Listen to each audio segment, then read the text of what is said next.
مسلح گھوڑا سوار ڈاکو گزشتہ رات آخری پیر حیات محمد پٹواری کی اخلوتی بیٹی غزالہ کو اٹھا لے گئے تھے۔ غزالہ پچھلے ایک ہفتے سے مائیوں بیٹھی ہوئی تھی، آج اس کی بارات آنے والی تھی، لیکن سورج طلوع ہونے سے پہلے ہی شادی والا گھر ماتم کدہ بن گیا تھا۔ میں حسب معمول تھانے پہنچا تو پٹواری حیات محمد برآمدے میں بے چینی سے میرا انتظار کر رہا تھا۔ گاؤں کے 2-3 معتبر افراد بھی اس کے ساتھ تھے۔ میں نے اپنے کمرے میں بیٹھتے ہی اس پٹواری کو اندر بلوا لیا۔ وہ اندر آیا تو میں نے اسے اپنے سامنے کرسی پر بیٹھنے کا اشارہ کیا۔ وہ بیٹھتے ہوئے فریا کنا لہجے میں بولا، ملک صاحب میں لٹ گیا۔ کیا ہو گیا ہے پٹواری صاحب؟ میں نے پوچھا۔ وہ گلگیر آواز میں بولا، یہ پوچھیں کہ کیا نہیں ہوا، میں تو کسی کو منہ دکھانے کے قابل بھی نہیں رہا۔ وہ ظالم میری لاڈلی بچی کو اٹھا کر لے گئے۔ آج رات اس کی بارات آنے والی تھی۔ اور اس کی آواز روند گئی۔ میں نے تسلی آمیز لہجے میں کہا، حوصلہ رکھیں پٹواری صاحب اور مجھے پوری بات بتائیں کہ آپ کے ساتھ کیا واقعہ پیش آیا تھا۔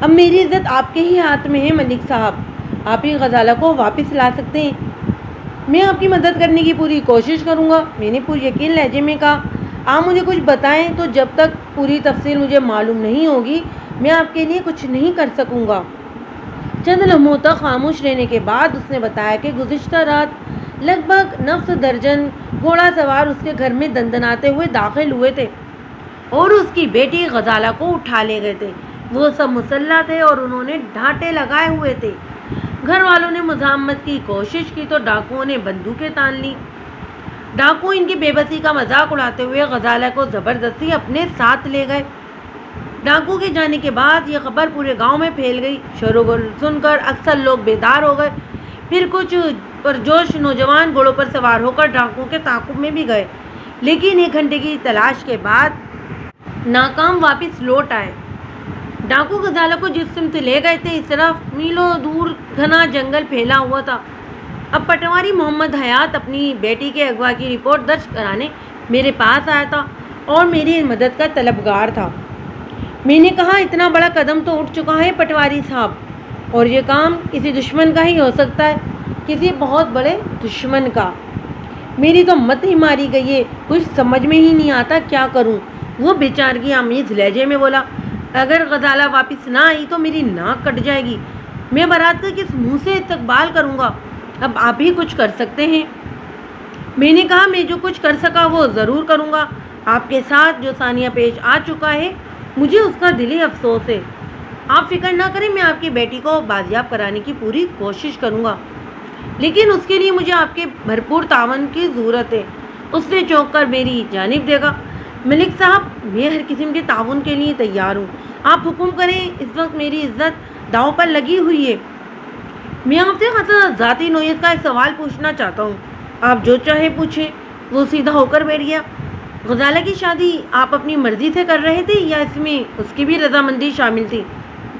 میں آپ کی بات کا مطلب نہیں سمجھا جناب، میں نے کوئی مشکل بات تو نہیں کی۔ میں نے کہا، کیا غزالہ اس شادی کے لیے باخوشی تیار تھی؟ ہاں جی بالکل، وہ پرسوک لہجے میں بولا۔ اس سے اچھا رشتہ بھلا اور کیا ہو سکتا تھا؟ اس کی شادی چودھری قادر زمان کے بیٹے چودھری حیدر علی سے ہو رہی تھی۔ غزالہ کے نصیب جاگ اٹھے تھے، لیکن اس کی آنکھوں میں آنسو تیرنے لگے۔ میں نے کہا، آپ فکر نہیں کریں پٹواری صاحب، میں بھی جا کر موقع کا جائزہ لیتا ہوں اور ڈاکوں کی تلاش کا کام بھی فوری طور پر شروع ہو جائے گا۔ انشاءاللہ ہم بہت جلد غزالہ کا سراغ لگانے میں کامیاب ہو جائیں گے۔ سونا رب ایسا ہی کرے، وہ ممنون پرے انداز میں بولا۔ میں نے پوچھا، حیات محمد آپ کے گھر سے ڈاکو غزالہ کے علاوہ اور کیا کیا لے کر گئے ہیں؟ انہوں نے کسی اور چیز کو ہاتھ بھی نہیں لگایا۔ کیا آپ نے گھر کا قیمتی سامان وغیرہ چیک کیا؟ اس نے ثابت میں جواب دیا، سب کچھ جھوکا تو رکھا ہے، بس ایک غزالہ ہی نہیں ہے۔ اس کا مطلب یہ ہوا کہ یہ خالصاً اغوا کی واردات ہے۔ میں نے پرتفکر انداز میں کہا، اگر ڈاکو ڈکیتی کی نیت سے آتے تو قیمتی سامان اور نقدی وغیرہ زیورات پر بھی ہاتھ ڈالتے، لیکن انہوں نے جہیز کے قیمتی سامان کو نظر انداز کر دیا اور دلہن کو ہی لے اڑے۔ آپ جلدی کچھ کریں جناب، پٹواری کے لہجے میں دنیا جہاں کا کرب ہلکورے لے رہا تھا۔ اگر دیر ہو گئی تو قیامت ٹوٹ پڑے گی۔ میں نے کہا، پٹواری صاحب آپ نے بتایا کہ آپ کا کوئی ایسا دشمن نہیں ہے جو اتنی بڑی جسارت کر سکتا ہو۔ اچھی طرح سوچ لیں آپ، اگر آپ مجھ سے کچھ چھپانے کی کوشش کریں گے تو میں پوری طرح آپ کی مدد نہیں کر سکوں گا، ایسا نہ ہو کہ بعد میں آپ کو ہی پچھتانا پڑے۔ میں نے بات ختم کرتے ہی اس کی آنکھوں میں جھانکنے لگا، وہ گھبرا کر دوسری طرف دیکھنے لگا۔ مجھے شک گزرا کہ ضرور کوئی ایسی بات ہے جو پٹواری مجھ سے چھپانا چاہتا ہے۔ میں نے نسبتاً چپتے ہوئے لہجے میں سوال کیا، پٹواری صاحب، آپ کی بیان کردہ تفصیلات سے یہ بات واضح ہوتی ہے کہ ڈاکوؤں کو صرف آپ کی بیٹی غزالہ سے سروکار تھا اور وہ کو اٹھا کر چلتے بنے۔ کیا میں غلط کہہ رہا ہوں؟ میں سمجھا نہیں جناب، آپ کہنا کیا چاہتے ہیں؟ میں نے کہا، میں یہ کہنا چاہتا ہوں کہ کہیں آپ کی بیٹی کا کوئی چکر وغیرہ تو نہیں تھا۔ کیسا چکر؟ وہ ناگواری سے بولا، کوئی عشق وغیرہ کا چکر؟ ملک صاحب، یہ آپ کیسی باتیں کر رہے ہیں؟ وہ تیز لہجے میں بولا، غزالہ ایسی لڑکی نہیں ہے، مجھے اپنی بیٹی پر پورا بھروسہ ہے، میں نے اس کی تربیت بڑے اچھے انداز میں کی ہے، اس میں اس قسم کے غلط جراثیم بالکل نہیں پائے جاتے۔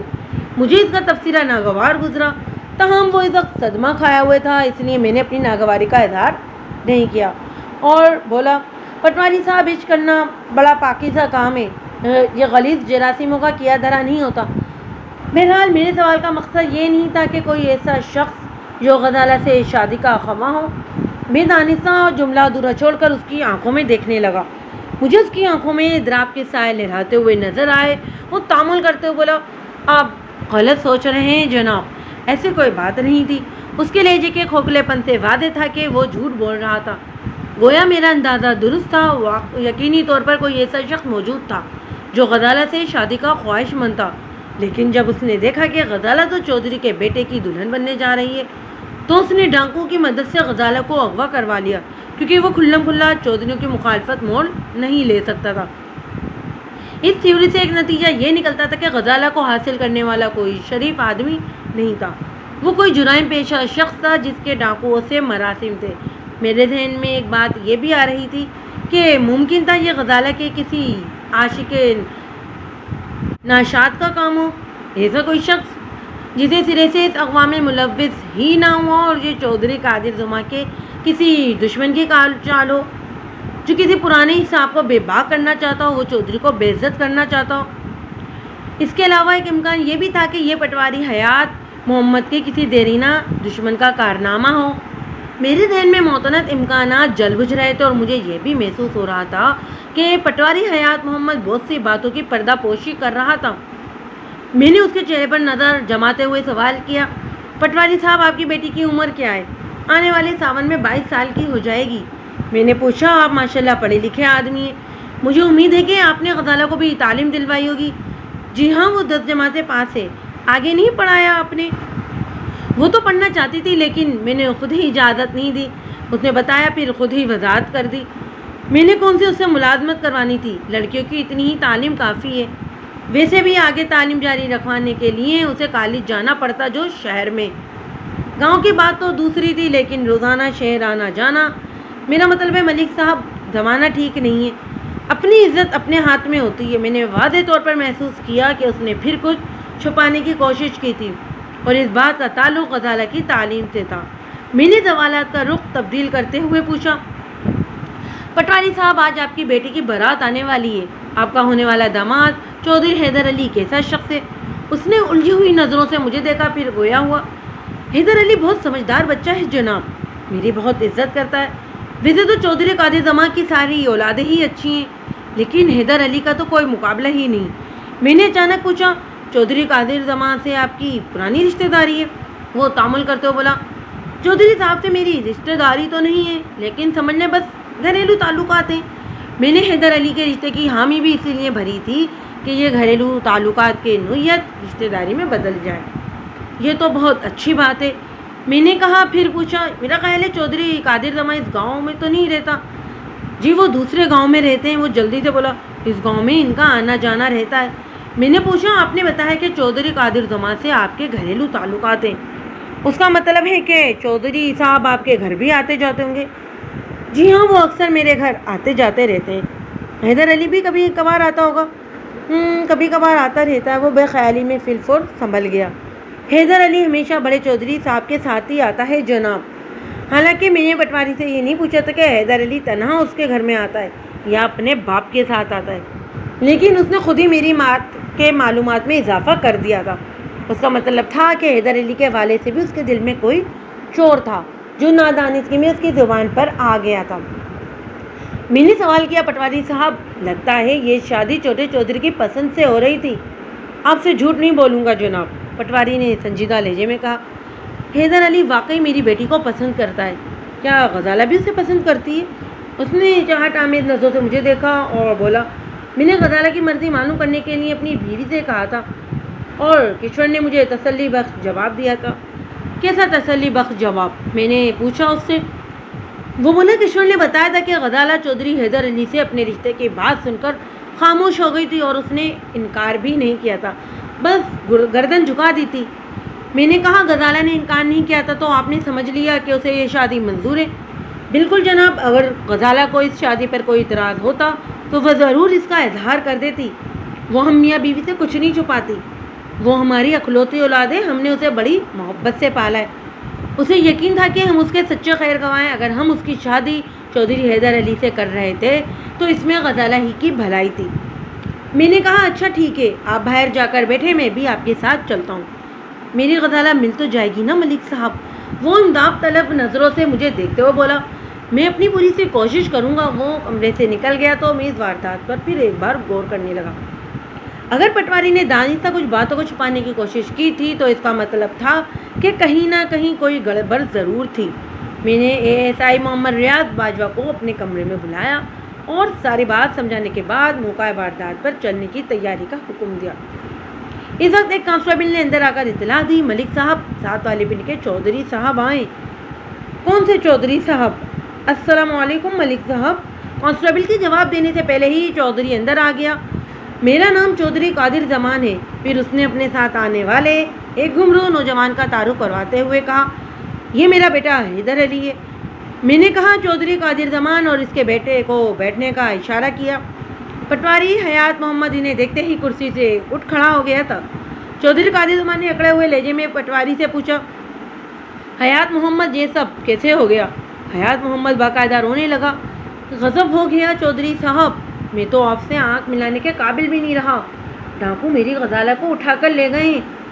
ابھی تھوڑی دیر پہلے مجھے اس واقعے کی اطلاع ملی تھی۔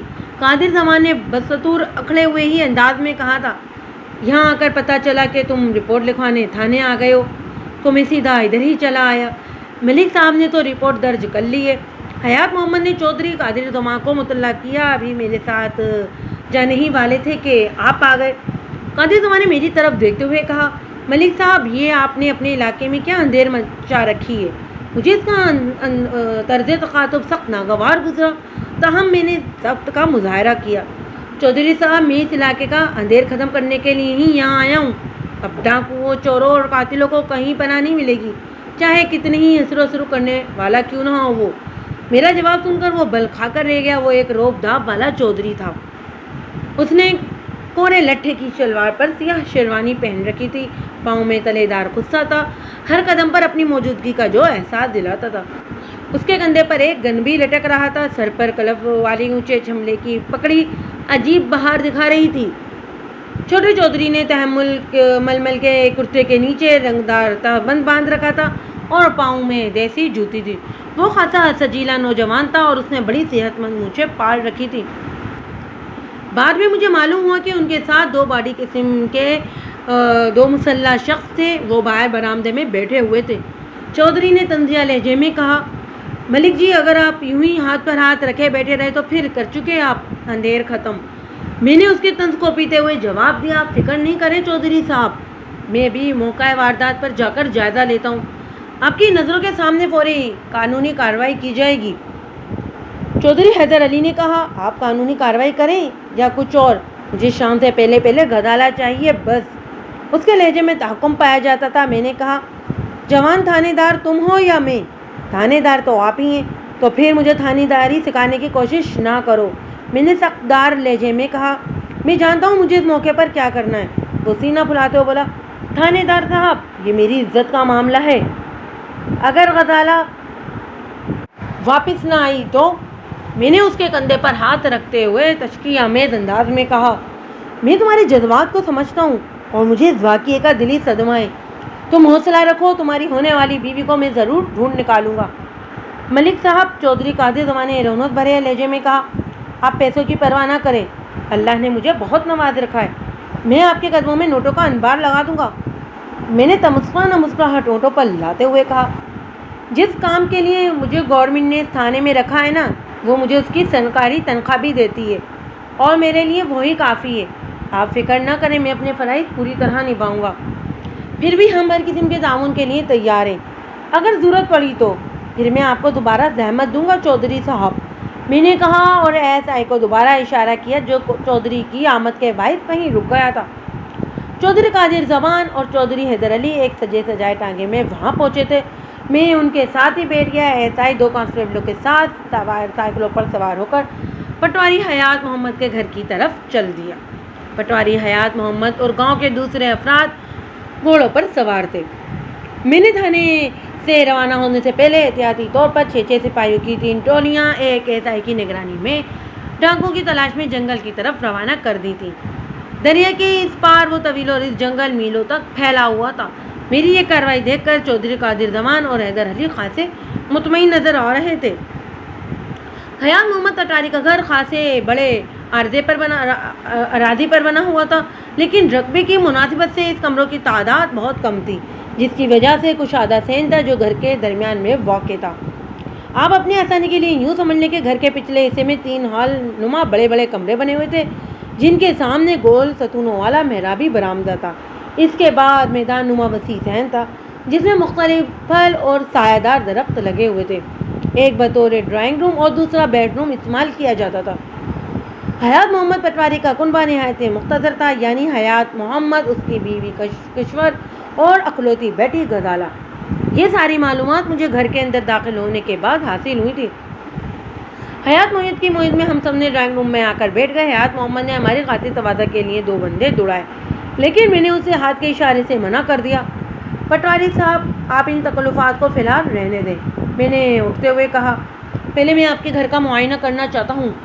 1 منٹ، وہ ہاتھ کے اشارے سے مجھے رکنے کا کہہ کر گھر کے اندرونی حصے کی جانب بڑھ گیا۔ میں پردہ کروا کر آتا ہوں جناب۔ تھوڑی دیر بعد وہ واپس آیا اور مجھے اپنے ساتھ چلنے کا اشارہ کیا۔ میں ایس آئی ریاض اور دونوں کانسٹیبلوں کو بیٹھک میں چھوڑ کر حیات محمد کے ساتھ اندر کی طرف چلا گیا۔ حیات محمد نے گھر کے پچھلے حصے میں بنے ہوئے بائیں طرف والے کمرے کی جانب اشارہ کرتے ہوئے بتایا، غزالہ اس کمرے میں سوئی تھی، بلکہ یوں کہیں کہ یہ غزالہ ہی کا کمرہ ہے۔ میں نے پوچھا، کیا کل رات بھی وہ اسی کمرے میں سوئی تھی؟ حیات محمد نے اصابت میں جواب دیا۔ میں نے کمرے کا جائزہ لیا، اس کمرے میں 2 دروازے تھے، ایک باہر برآمدے کی جانب میں بھی کھلتا تھا اور دوسرا درمیانے کمرے کی طرف۔ اس کے علاوہ ایک کھڑکی بھی برآمدے میں کھلتی تھی۔ میں نے حیات محمد سے پوچھا، کیا غزالہ اس کمرے میں اکیلی سوتی تھی؟ جی ہاں، عام طور پر تو وہ اکیلے ہی سوتی تھی، لیکن شادی کی وجہ سے گھر میں خاصے مہمان آئے ہوئے ہیں، تو آج کل کچھ لڑکیاں بالیاں بھی اس کمرے میں سو جایا کرتی تھیں۔ گزشتہ رات اس کے ساتھ کون کون تھا؟ اس نے ایک لمحے کو تامل کیا، پھر بولا، مجھے ٹھیک طرح سے یاد تو نہیں، لیکن آپ ٹھہرے، میں اپنی گھر والی سے پوچھ کر آپ کو بتاتا ہوں۔ آپ کی گھر والی سے میں خود ہی پوچھ لوں گا، میں نے کہا۔ آپ یہ بتائیں کہ آپ میاں بیوی کس کمرے میں رہتے ہیں؟ یہ درمیان والے کمرے میں۔ اور دائیں جانب والے کمرے میں کون ہوتا ہے؟ حیات محمد نے بتایا، عام طور پر تو یہ کمرہ خالی ہی رہتا ہے، لیکن آج کل کچھ مہمان ٹھہرے ہوئے ہیں اسی میں۔ میں نے پوچھا، جب ڈاکوؤں نے غزالہ کو اغوا کیا تو آپ اس وقت کیا کر رہے تھے؟ میں کشور کے ساتھ اپنے کمرے میں تھا، حیات محمد نے بتایا، اور ہم سو رہے تھے۔ رات 11 بجے تک مہمان، عورتیں اور گاؤں کی لڑکیاں ڈھولک پر گیت گاتی رہتی تھیں، اس کے بعد ہم لوگ سو جاتے ہیں۔ کیا آپ نے سونے سے پہلے باہر کا دروازہ بند کیا تھا؟ میں نے سوال کیا۔ حیات محمد بولا، میں نے خود اپنے ہاتھوں سے گیٹ بند کیا تھا ملک صاحب، نہ صرف بند کیا تھا بلکہ اندر سے بھی کنڈی چڑھا دی تھی۔ تالا تو نہیں لگایا تھا؟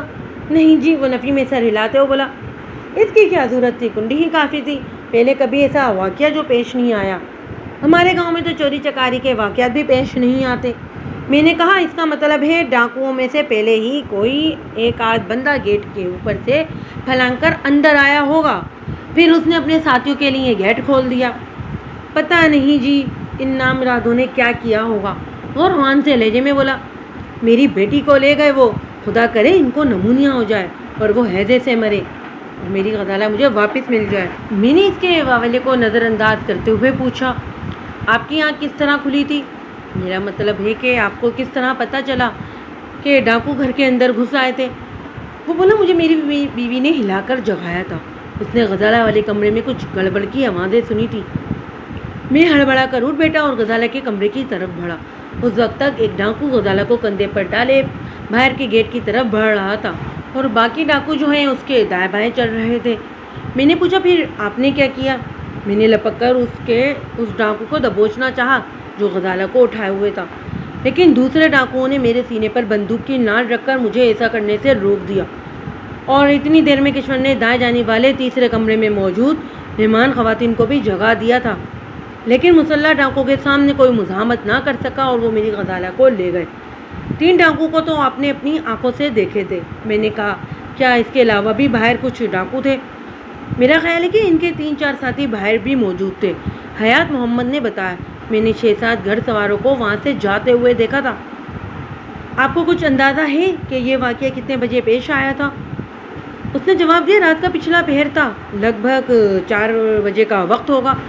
میں حیات محمد کے سارے جواب اپنی ڈائری میں نوٹ کرتا جا رہا تھا۔ میں نے کہا، یہ ایک اچھا بیان ہے، پکا بیان تھانے چل کر دینا ہوگا، اور اگر آپ نے کسی قسم کی غلط بیانی سے کام لیا تو الٹی مصیبت آپ کے سر بھی آ سکتی ہے۔ ہم تو پہلے ہی مصیبت میں پھنسے ہوئے، وہ گڑگڑائے نے والے انداز میں بولا۔ میری بیٹی اغوا ہوئی اور آپ دھمکیاں بھی مجھے ہی دے رہے ہیں۔ یہ دھمکی نہیں ہے حیات محمد، میں نے اس کے کندھے پر ہاتھ رکھتے ہوئے کہا۔ آپ کے بیان کی روشنی میں کارروائی کروں گا، اس لیے کوئی گڑبڑ نہیں ہونی چاہیے۔ اس نے مجھے یقین دلایا کہ وہ ایسی کوئی گڑبڑ نہیں کرے گا۔ پھر میرے ایما پر اس نے مجھے میرا وہ کمرہ دکھایا جہاں غزالہ کے جہیز کا سامان رکھا تھا۔ یہ کمرہ دراصل درمیانی کمرے کے پچھواڑے میں بنایا ہوا ایک خفیہ کمرہ تھا، جس کا رستہ محمد حیات کے کمرے سے تھا۔ یوں سمجھنے کے حیات محمد والے بڑے کمرے کو تقسیم کر کے 2 کمرے بنا لیے گئے تھے۔ باہر سے ہی وہ ایک کمرہ نظر آتا تھا۔ میں نے کہا، حیات محمد، ڈاکوؤں نے آپ کے گھر کی کسی چیز کو چھونا بھی گوارا نہیں کیا، وہ صرف آپ کی بیٹی کو ہی اٹھا کر لے کر گئے، اور وہ بھی اس کے کمرے سے۔ جانتے ہیں اس سے کیا مطلب نکلتا ہے؟ اس نے سوالیہ نظروں سے مجھے دیکھا۔ میں نے اپنی بات کی وضاحت کرتے ہوئے کہا، حیات محمد، اس کا واضح مطلب یہی ہے کہ وہ صرف غزالہ کے لیے ہی آئے تھے، انہیں یہ بھی معلوم نہیں تھا کہ غزالہ کس کمرے میں سوتی ہے۔ اغوا کی یہ واردات کسی گھر کے قیدی کے توسط سے کی گئی ہے اور کسی خاص مقصد کے تحت، مگر آپ کا کوئی ایسا دشمن تو ہے ہی نہیں، کیوں؟ میں نے آخری جملہ اس کی آنکھوں میں دیکھتے ہوئے ادا کیا تھا۔ مجھے محسوس ہوا جیسے وہ نظریں چرانے کی کوشش کر رہا ہو، لیکن میری طرف دیکھنا بھی چاہتا ہوں۔ اس بات نے مجھے شک میں اضافہ کیا۔ اس وقت ہم درمیانی کمرے میں بیٹھے ہوئے تھے۔ میں نے کہا، حیات محمد، اب میں آپ کی بیوی کا بیان لینا چاہتا ہوں۔ وہ اٹھ کھڑا ہو گیا۔ میں بھی کشور کو بھیجتا ہوں، آپ اسے یہاں بلائیں۔ میں نے بھی اٹھتے ہوئے کہا، میں بھی واپس آتا ہوں۔ پھر میں واپس بیٹھک میں آیا اور ایس آئی کو باہر بلا کر اشارے سے سمجھایا کہ وہ واردات کا نقشہ تیار کرے۔ میں نے اسے تمام اہم باتیں ذہن نشین کروا دی تھی۔ میں واپس اندرونی کمرے میں پہنچا تو حیات محمد نے بتایا، ملک صاحب، کشور کی حالت ٹھیک نہیں، تھوڑی دیر بعد اس پر بے ہوشی کا دورہ پڑ جاتا ہے، وہ بیان دینے کے قابل نہیں ہے۔ میں نے کہا، ٹھیک ہے، میں شام کو دوبارہ آؤں گا، اس وقت تک اگر کشور کی حالت سنبھل گئی تو میں اس کا بیان لے لوں گا۔ اس کے بعد میں نے وہاں موجود ان تمام مہمانوں کا سرسری سا بیان لیا جو گزشتہ رات یہاں موجود تھے۔ ان کے بیان سے کوئی خاص بات معلوم نہیں ہو سکی، وہ بھی اتنا ہی جانتے تھے جتنا حیات محمد مجھے پہلے ہی بتا چکا تھا۔ البتہ یہ بات معلوم ہو گئی تھی کہ غزالہ کمرے میں اکیلے نہیں سوئی تھی، بلکہ اس کے ساتھ اس کی ایک سہیلی تاجی بھی سوئی تھی۔ یہ ایک اہم بات تھی۔ تاجی سے ایسی کوئی بات یا اشارہ مل سکتا تھا جو غزالہ کی تلاش میں معاون ثابت ہو۔ میں نے حیات محمد سے پوچھا، یہ تاجی کون ہے؟ تاجی؟ اس نے زیر لب دہرایا۔ اچھا، وہ ملک صاحب، تاجی غزالہ کی سہیلی ہے۔ میں نے ادھر ادھر دیکھتے ہوئے پوچھا، وہ اس وقت کہاں ہے؟ ٹھہریے، میں اسے ڈھونڈتا ہوں، حیات محمد نے جواب دیا اور کمرے سے نکل گیا۔ تھوڑی دیر میں واپس آنے کے بعد اس نے بتایا، تاجی اس وقت گھر میں نہیں ہے، اپنے گھر چلی گئی ہوگی۔ ایک لمحے کے توقف کے بعد اس نے پوچھا، ملک صاحب، تاجی سے آپ کو کیا کام ہے؟ میں نے کہا، مجھے معلوم ہوا ہے کہ رات تاجی بھی غزالہ کے کمرے میں سوئی تھی۔ اچھا، اس نے حیرت کا اظہار کیا، یہ بات مجھے معلوم نہیں تھی، کیا وہ اسی گاؤں کی رہنے والی ہے؟ میں نے پوچھا۔ ہاں جی، ادھر دوسری گلی میں رہتی ہے، حیات محمد نے بتایا۔ آپ کہیں تو میں بھی بلوا لیتا ہوں۔ نہیں، اس کی ضرورت نہیں ہے، ایک فوری خیال کے تحت میں نے کہا۔ اس کا بیان بعد میں بھی لیا جا سکتا ہے۔ پھر میں واپس بیٹھک میں آ گیا جہاں چودھری قادر زمان اور اس کا بیٹا حیدر علی بڑی بےتابی سے میرا انتظار کر رہے تھے۔ مجھے دیکھتے ہی قادر زمان نے پوچھا، تھانے دار صاحب، ڈاکوؤں کا کوئی سراغ ملا؟ فی الحال تو کوئی سراغ ہاتھ نہیں آیا، میں نے ایک صوفے پر بیٹھتے ہوئے کہا، لیکن میں کوشش کر رہا ہوں۔ آپ کب تک کوشش کرتے رہیں گے جناب؟ حیدر علی نے میری بات کاٹتے ہوئے بولا۔ غزالہ پر جانے کیا بیت رہی ہوگی اس وقت۔ مجھے حیدر علی کی مداخلت بہت بری لگی، لیکن میں نے اس کو نظر انداز کرتے ہوئے چودھری قادر زمان کی جانب دیکھتے ہوئے پوچھا، چودھری صاحب آپ تو ماشاءاللہ سیانے آدمی ہیں، جب تک اس واردات کا کوئی محرک واضح نہیں ہوگا، تو یوں کہنے کہ جب تک ہم غزالہ کے اغوا کا محرک کا تعین نہیں کر لیتے، اس وقت تک نامعلوم ڈاکوؤں تک پہنچنا ناممکن ہے۔ آپ کا کیا خیال ہے؟ میں آپ کے خیال سے اتفاق کرتا ہوں ملک صاحب، بڑے چودھری نے مدبرانہ انداز میں کہا، لیکن محرک کا تعین بھی تو آپ ہی کریں گے نا؟ وجہ فرمایا آپ نے؟ میں نے کہا، ہم کسی بھی جرم کے محرک کا تعین حاصل شدہ معلومات کی روشنی میں کرتے ہیں جناب، جبکہ پٹواری صاحب نے ہمیں جو معلومات اب تک فراہم کی ہیں ان کی روشنی میں اغوا کا کوئی محرک بنتا ہی نہیں، لیکن شاہد اس کے برعکس نشاندہی کر رہے ہیں۔ آپ کہنا کیا چاہتے ہیں تھانے دار صاحب؟ بڑا چودھری سیدھا ہو کر بیٹھ گیا۔ میں نے کہا، غزالہ کے اغوا اور طریقہ اغوا سے یہ بات واضح ہے کہ اغوا کنندگان کو صرف اور صرف غزالہ کی ضرورت تھی، ورنہ اس گھر میں خاصا پیشے قیمت سامان موجود تھا اور زیورات بھی تھے، لیکن ڈاکوؤں نے کسی چیز کو بھی ہاتھ نہیں لگایا اور غزالہ کو اٹھا کر چلتے بنے، اور یہ کام صرف دو افراد ہی کر سکتے ہیں۔ میں نے ڈرامائی انداز میں جملہ ادھورا چھوڑ کر باری باری چودھری قادر زمان اور چودھری حیدر علی اور پٹواری محمد حیات کی طرف دیکھتے ہوئے کہا۔ چھوٹا چودھری تیش کے عالم میں بول اٹھا، کون سے دو افراد؟ آپ مجھے بتائیں، میں ابھی ان کے ٹکڑے ٹکڑے کر دوں گا۔ تم آرام سے بیٹھو حیدر علی، قادر زمان نے بیٹے کی پیٹھ سلاتے ہوئے کہا، مجھے ملک صاحب سے بات کرنے دو۔ میں نے چودھری حیدر کی طرف دیکھتے ہوئے کہا، چودھری صاحب، میں آپ کو پہنچنے والے اس صدمے سے بخوبی آگاہ ہوں اور آپ کی مدد کرنے کا دل سے خواہ بھی ہوں۔ آپ اپنے جذبات کو کنٹرول میں رکھیں۔ چودھری زمان نے مجھ سے پوچھا، ملک صاحب آپ دو افراد کا ذکر کر رہے تھے؟ میں نے کہا، ہاں، میرے اندازے کے مطابق یا تو یہ کسی ایسے شخص کی حرکت ہے جو غزالہ اور حیدر علی کی شادی سے خوش نہیں تھا، اس نے غزالہ کو اغوا کر لیا یا اغوا کروا لیا۔ چودھری قادر زمان نے کہا، قطع کلامی کی معافی چاہتا ہوں جناب۔ پھر پوچھا، ایسا شخص کون ہو سکتا ہے جو اس شادی سے ناخوش ہو؟ میں نے کہا، کوئی بھی ایسا شخص جو غزالہ سے شادی کرنا چاہتا ہو۔ حیدر علی ایک دم اٹھ کھڑا ہوا، یہ کیا کہہ رہے ہیں آپ؟ میں نے پہلے بھی تمہیں سمجھایا تھا کہ جذبات کو کنٹرول میں رکھو۔ میں نے ناگواری سے اس کی طرف دیکھا، لیکن لگتا ہے بات تمہاری سمجھ میں نہیں آئی۔ اب اگر تم نے اشتعال میں آنے کی کوشش کی نا تو میں تمہیں بیٹھک سے اٹھوا دوں گا۔ تم خاموش نہیں بیٹھ سکتے حیدر علی؟ قادر زمان نے بازو سے پکڑ کر حیدر کو بٹھاتے ہوئے سرزش کی، مجھے ملک صاحب سے بات کرنے دو، تمہارا بیچ میں بولنا مناسب نہیں۔ پھر حیات محمد پٹواری کی طرف دیکھتے ہوئے بولا، کیوں حیات محمد، ایسی کوئی بات تھی؟ حیات محمد احتجاجی لہجے میں بولا، بالکل نہیں جناب، ملک صاحب کی قیاس ساریاں میری سمجھ میں بالکل نہیں آ رہی، سب آپ کی سمجھ میں آ جائے گا۔ میں نے اسے تیز نظروں سے گھورتے ہوئے کہا، ابھی تو بس تفتیش کا آغاز ہوا ہے، کمال کرتے ہیں آپ بھی۔ حیات محمد نے دریدہ نظروں سے دیکھتے ہوئے مجھے کہا، میں غزالہ کے غم میں مرا جا رہا ہوں اور آپ الٹی سیدھی باتیں کر رہے ہیں۔ یہ الٹی سیدھی باتیں بالکل تیر کی طرح سیدھی ہو جائیں گی، میں نے گھمبل لہجے میں کہا۔ چودھری قادر زمان نے مجھ سے پوچھا، ملک صاحب ایک شخص کی تو آپ نے امکان شاید دہی کر دیے، پر دوسرا شخص کون ہو سکتا ہے؟ آپ نے ممکنہ دو افراد کا تو ذکر ہی کیا تھا۔ جی ہاں، میں نے ممکنہ افراد کا ذکر کیا تھا، میں نے گلا کھنگار کر صاف کیا۔ دوسرا شخص آپ دونوں کا مشترک دشمن ہو سکتا ہے، یعنی آپ کا اور پٹواری صاحب کا۔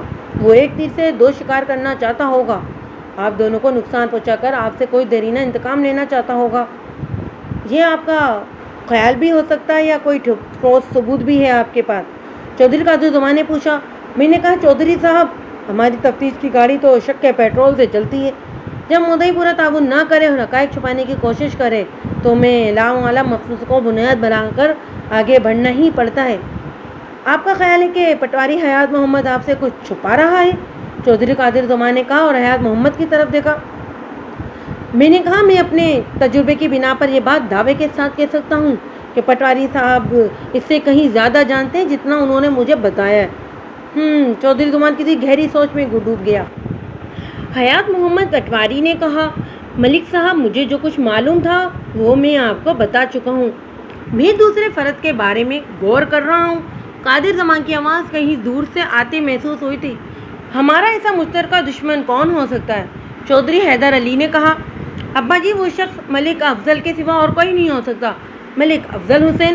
چودھری زمان نے سر کو صحابتی جشن دیتے ہوئے کہا تھا، لیکن وہ جملہ ادھورا چھوڑ کر خاموش ہو گیا۔ میں نے جلدی سے پوچھا، یہ ملک افضل حسین کون ہے؟ پٹواری حیات محمد نے جواب دیا، چودھری صاحب کے ساتھ والے پنڈ کا چودھری ہے جناب۔ ملک افضل اور چودھری صاحب کی زمینیں آپس میں ملی ہوئی ہیں۔ چودھری صاحب، میں نے قادر زمان کو مخاطب کرتے ہوئے پوچھا، افضل حسین کی آپ سے کیا دشمنی ہے؟ وہ زیر لب مسکرایا، کوئی خاص دشمنی نہیں ہے۔ کئی سالوں سے ہمارے درمیان زمین کا جھگڑا چل رہا تھا، بات عدالت تک بھی گئی تھی، لیکن میں نے وہ کیس جیت لیا تھا۔ اس سلسلے میں پٹواری محمد حیات نے بھرپور تعاون کیا تھا، لیکن یہ بات ایسی نہیں تھی کہ ملک افضل اس انتہا کو پہنچ جائے۔ میں سمجھ گیا کہ پٹواری محمد حیات نے مقدمہ جیتنے میں چودھری زمان کی کس نوعیت کی مدد کی ہوگی۔ میں پٹواریوں کے جوڑ طور سے بخوبی واقف تھا اور ان کی کاغذی قوت کا بھی مجھے پورا اندازہ تھا۔ میں نے کہا، میں اس سلسلے میں ملک افضل حسین سے ضرور ملوں گا۔ پھر میں نے پٹواری حیات محمد کو مخاطب کرتے ہوئے پوچھا، پٹواری صاحب، کیا ملک افضل کا بھی آپ کے گھر آنا جانا تھا؟ وہ کانوں کو ہاتھ لگاتے ہوئے بولا، توبہ کریں جناب، میں ایسے نحوست زدہ لوگوں سے بالکل ملنا پسند نہیں کرتا۔ پھر اس نے خود ہی اپنی بات کی وضاحت بھی کر دی۔ اس نے 4 بیویاں کر رکھی ہیں، لیکن اولاد ایک سے بھی نہیں ہوئی۔ خدا کی مار پڑی اس شخص پر۔ میں نے کہا، اولاد دینا یا نہ دینا اوپر والے کے ہاتھ میں، انسان اس معاملے میں بے بس ہے پٹواری صاحب۔ اور ایک بات آپ اچھی طرح ذہن میں بٹھا لیں، اور وہ یہ کہ آپ کی بیٹی کو اغوا کرنے والے اس بات سے واقف تھے کہ غزالہ کا کمرہ کون سا ہے۔ وہ سیدھے وہیں پہنچے اور اسے اٹھا کر لے گئے۔ کیا اس سے یہ بات ثابت نہیں ہوتی کہ وہ آپ کے گھریلو معاملات اور حالات سے اتنے ہی آگاہ تھے جتنا کہ آپ؟ وہ پریشانی سے ادھر ادھر دیکھنے لگا۔ اسی انسنا میں ASI ریاض جو بیٹھک میں داخل ہوا، اس کے چہرے پر دبا دبا سا جوش دیکھا جاتا تھا۔ یہ دیکھیں ملک صاحب، اس نے مخاطب کرتے ہوئے سگریٹ کا ایک پیکٹ میری جانب بڑھا دیا۔ کیا ہے یہ؟ میں نے وہ پیکٹ ہاتھ میں لے کر دیکھتے ہوئے پوچھا، یہ تمہیں کہاں سے ملا؟ ادھر غزالہ کے کمرے سے، ASI نے جواب دیا، ایک چارپائی کے نیچے پڑا تھا۔ سگریٹ کا وہ پیکٹ قریب قریب بھرا ہوا تھا، 2 یا 3 سگریٹ اس میں سے استعمال کی گئی تھیں۔ غزالہ کے کمرے سے سگریٹ کا پیکٹ ملنا ایک غیر معمولی بات تھی۔ میں نے حیات محمد کے ساتھ جا کر تصدیق کی کہ مذکرہ چارپائی غزالہ کی تھی یا تاجی کی۔ معلوم ہوا کہ جس چارپائی کے نیچے سے وہ پیکٹ ملا تھا وہ غزالہ کی تھی۔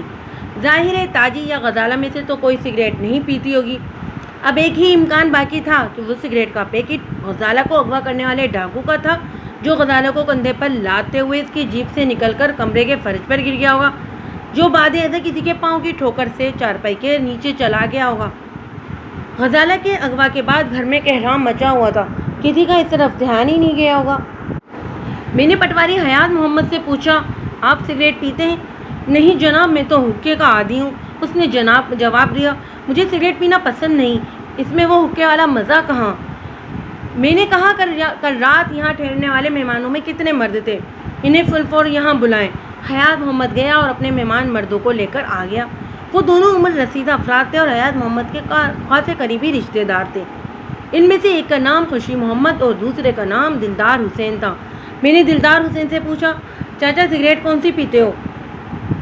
بگلا مار کر اس نے جواب دیا اور جیب سے بگلا مار کر کا سگریٹ پیکٹ نکال کر دکھایا۔ میں نے خوشی محمد سے بھی وہی سوال کیا اور بولا، تھانے دار صاحب، میں عام طور پر تو حقہ ہی پیتا ہوں، بس کبھی کبھار ہی سگریٹ منہ میں لے لیتا ہوں، اور جو بھی مل جائے، کبھی ہتھوڑا مار کا نہیں پی۔ اللہ آپ کا بھلا کرے تھانے دار پتر، وہ رسانیت سے بولا، میں نے بتایا ہے نا، جو بھی مل جائے، یعنی جو بھی کوئی پلا دے، میں خود خرید کر سگریٹ نہیں پیتا۔ پھر ایک لمحے کے لیے توقف کے بعد اس نے پوچھا، غزالہ بیٹی کا کچھ پتہ چلا تھانے دار صاحب؟ میں غزالہ کا ہی سراغ لگانے کی کوشش کر رہا ہوں۔ پھر میں نے خوشی محمد اور دلدار حسین کو جانے کی اجازت دے دی۔ بعد میں مجھے معلوم ہوا کہ خوشی محمد رشتے میں غزالہ کا دور دار کا ماموں لگتا تھا۔ میں نے ہتھوڑا مارکا کا سگریٹ کا وہ پیکٹ اپنے پاس محفوظ کر لیا۔ اس زمانے میں فنگر پرنٹ اٹھانے کا کوئی رواج نہیں تھا۔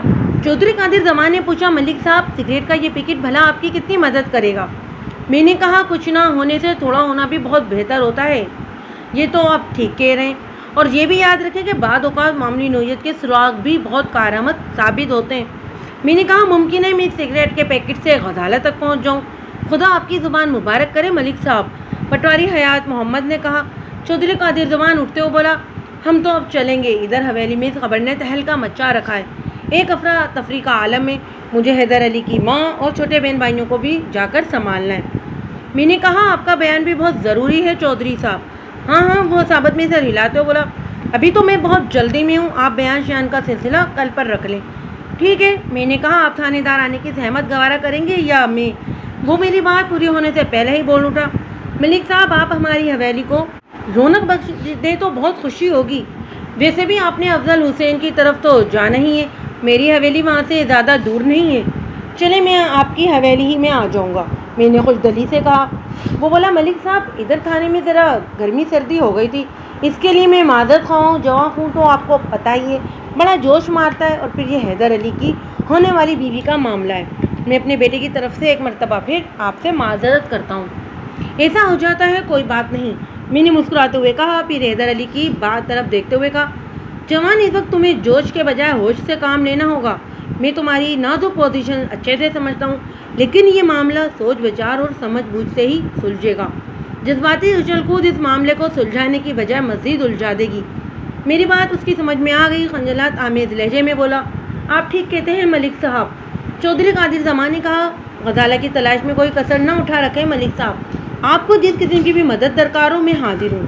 پھر وہ پٹواری محمد حیات کو تسلی دلاسا دے کر اپنے ٹانگے میں وہاں سے چلا گیا۔ وہ اس کے سوا اور کر بھی کیا سکتے تھے، ان کی حویلی میں بھی عزت ایک قیامت برپا تھی، وہ حویلی جس کے در و دیوار میں اس خاندان کی پہلی دلہن آنے والی تھی مگر اب نہیں آ سکتی تھی، کم از کم آج کی تاریخ میں ایسا ہونا ممکن نظر نہیں آتا تھا۔ چودھری کے جانے کے بعد میں نے حیات محمد پٹواری سے کہا، آپ اندر جا کر دیکھیں، اگر آپ کی بیوی کی حالت ذرا سنبھل گئی ہو تو میں اس کا بیان لینا چاہتا ہوں۔ وہ اندر گیا، تھوڑی دیر بعد آ کر بتایا کہ کشور ابھی بیان دینے کے قابل نہیں ہے۔ میں نے کہا، آپ نے تاجی نامی غزالہ کی سہیلی کا گھر کس طرح بتایا تھا؟ ادھر دوسری گلی میں۔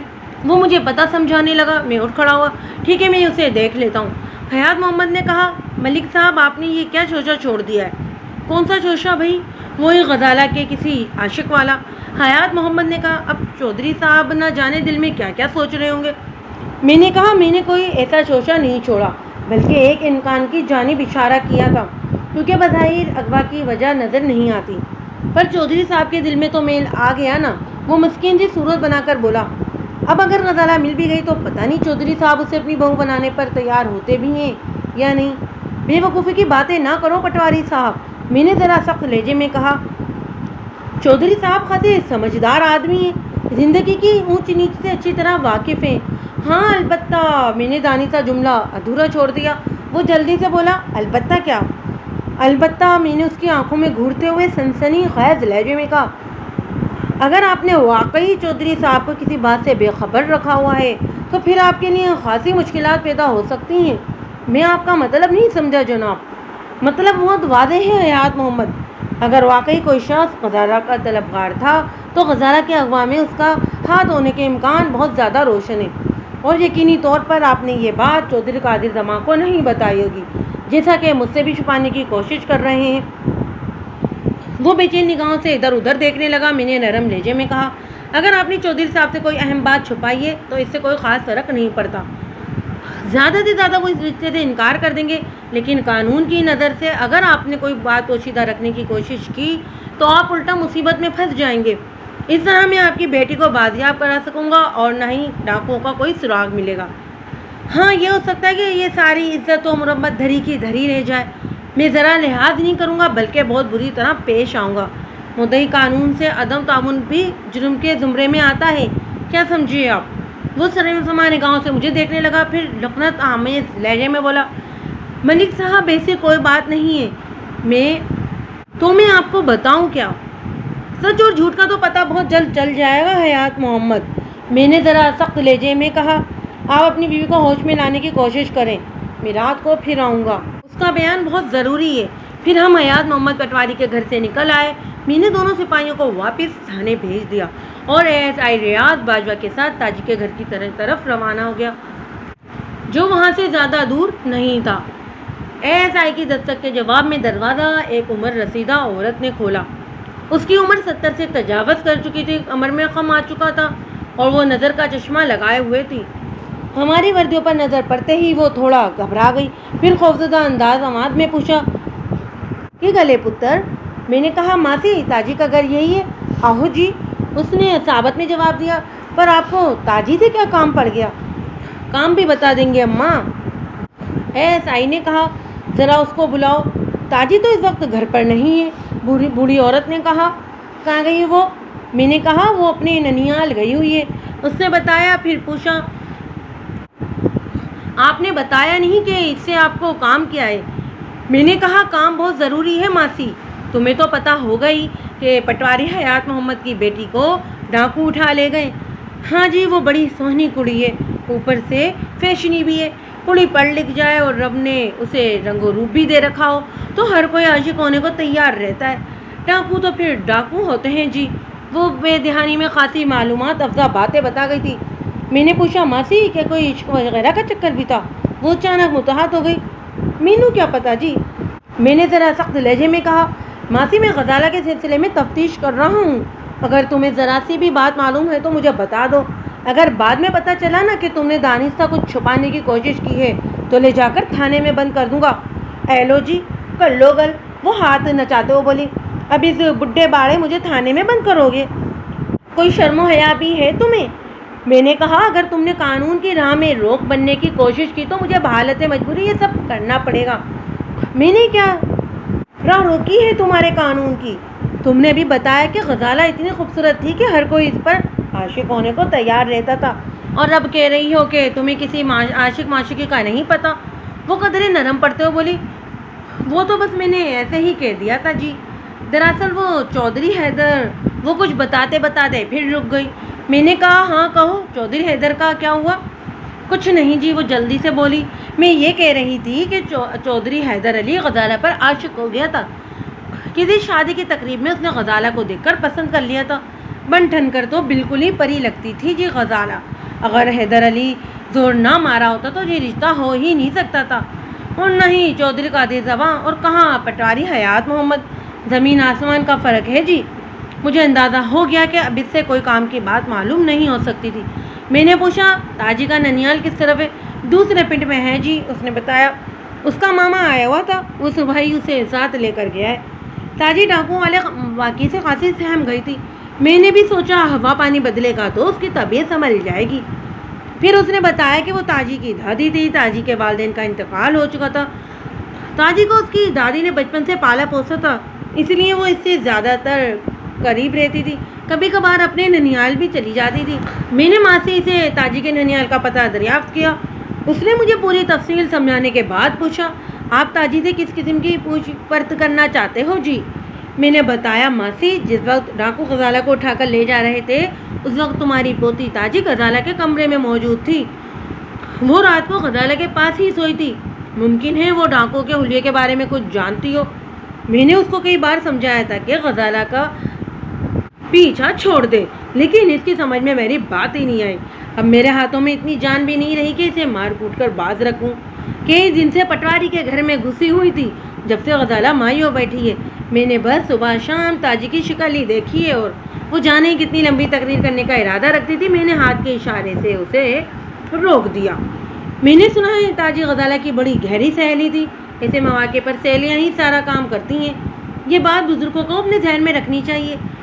ہم نے تو یہ سب کبھی نہیں کیا تھا، وہ عجیب سے لہجے میں بولی اور کھٹاک سے دروازہ بند کر دیا۔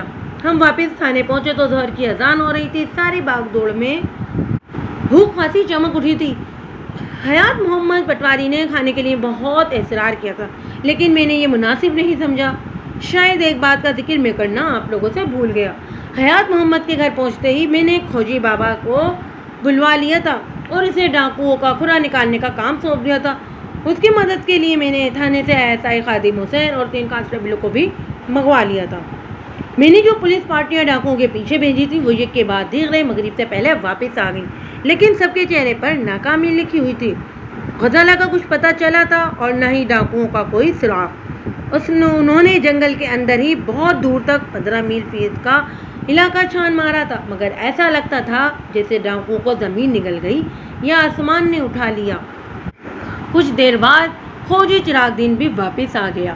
اس نے اپنی ماہرانہ رپورٹ پیش کی۔ گاؤں کی طرف سے گھوڑوں کے قدموں کا پیچھا کرتے ہوئے وہ بھی جنگل میں خاصی دور تک گیا تھا۔ اس کی رپورٹ کے مطابق کچھ گھوڑوں کے قدموں کے نشانات بابا جھنڈے شاہ کے آستانے تک جا کر ختم ہو گئے تھے۔ بابا جھنڈے شاہ کا آستانہ دریا کے اس پار کوئی 4-5 میل دور جنگل کے اندر واقع تھا۔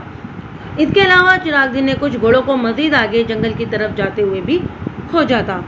یہ معلومات کوئی خاص اہمیت کی حامل نہیں تھی۔ ڈاکوؤں کا تعاقب کرتے اعلی صبح گاؤں کے کچھ نوجوانوں گھوڑوں پر سوار ہو کر جنگل کی طرف گئے تھے۔ ممکن ہے ان میں سے کچھ بابا جھنڈے شاہ کے آستانے بھی گئے ہوں اور کچھ مزید آگے جنگل میں گھس گئے ہوں۔ ویسے بھی گاؤں کے لوگ جھنڈے شاہ کے آستانے آتے جاتے رہتے تھے، اس لیے کوئی بات وثوق سے نہیں کہی جا سکتی تھی۔ البتہ میں نے اپنے ذہن میں یہ فیصلہ کر لیا تھا کہ بابا جھنڈے شاہ کے آستانے پر جا کر تفتیش ضرور کروں گا، اور اس فیصلے کے پیچھے خوجی چراغ دین کی ایک بات تھی۔ اس نے سرسری انداز میں مجھے بتایا تھا کہ کم و بیش 6 گھوڑوں کے قدموں کے نشانات کے بابا جھنڈے شاہ کے آستانے تک گئے تھے۔ آستانہ سے آگے جانے والے نشانات ان سے خاصے مختلف تھے، یعنی وہ دوسرے گھوڑے تھے۔ میں نے اس نقطے کو ذہن میں محفوظ کر لیا۔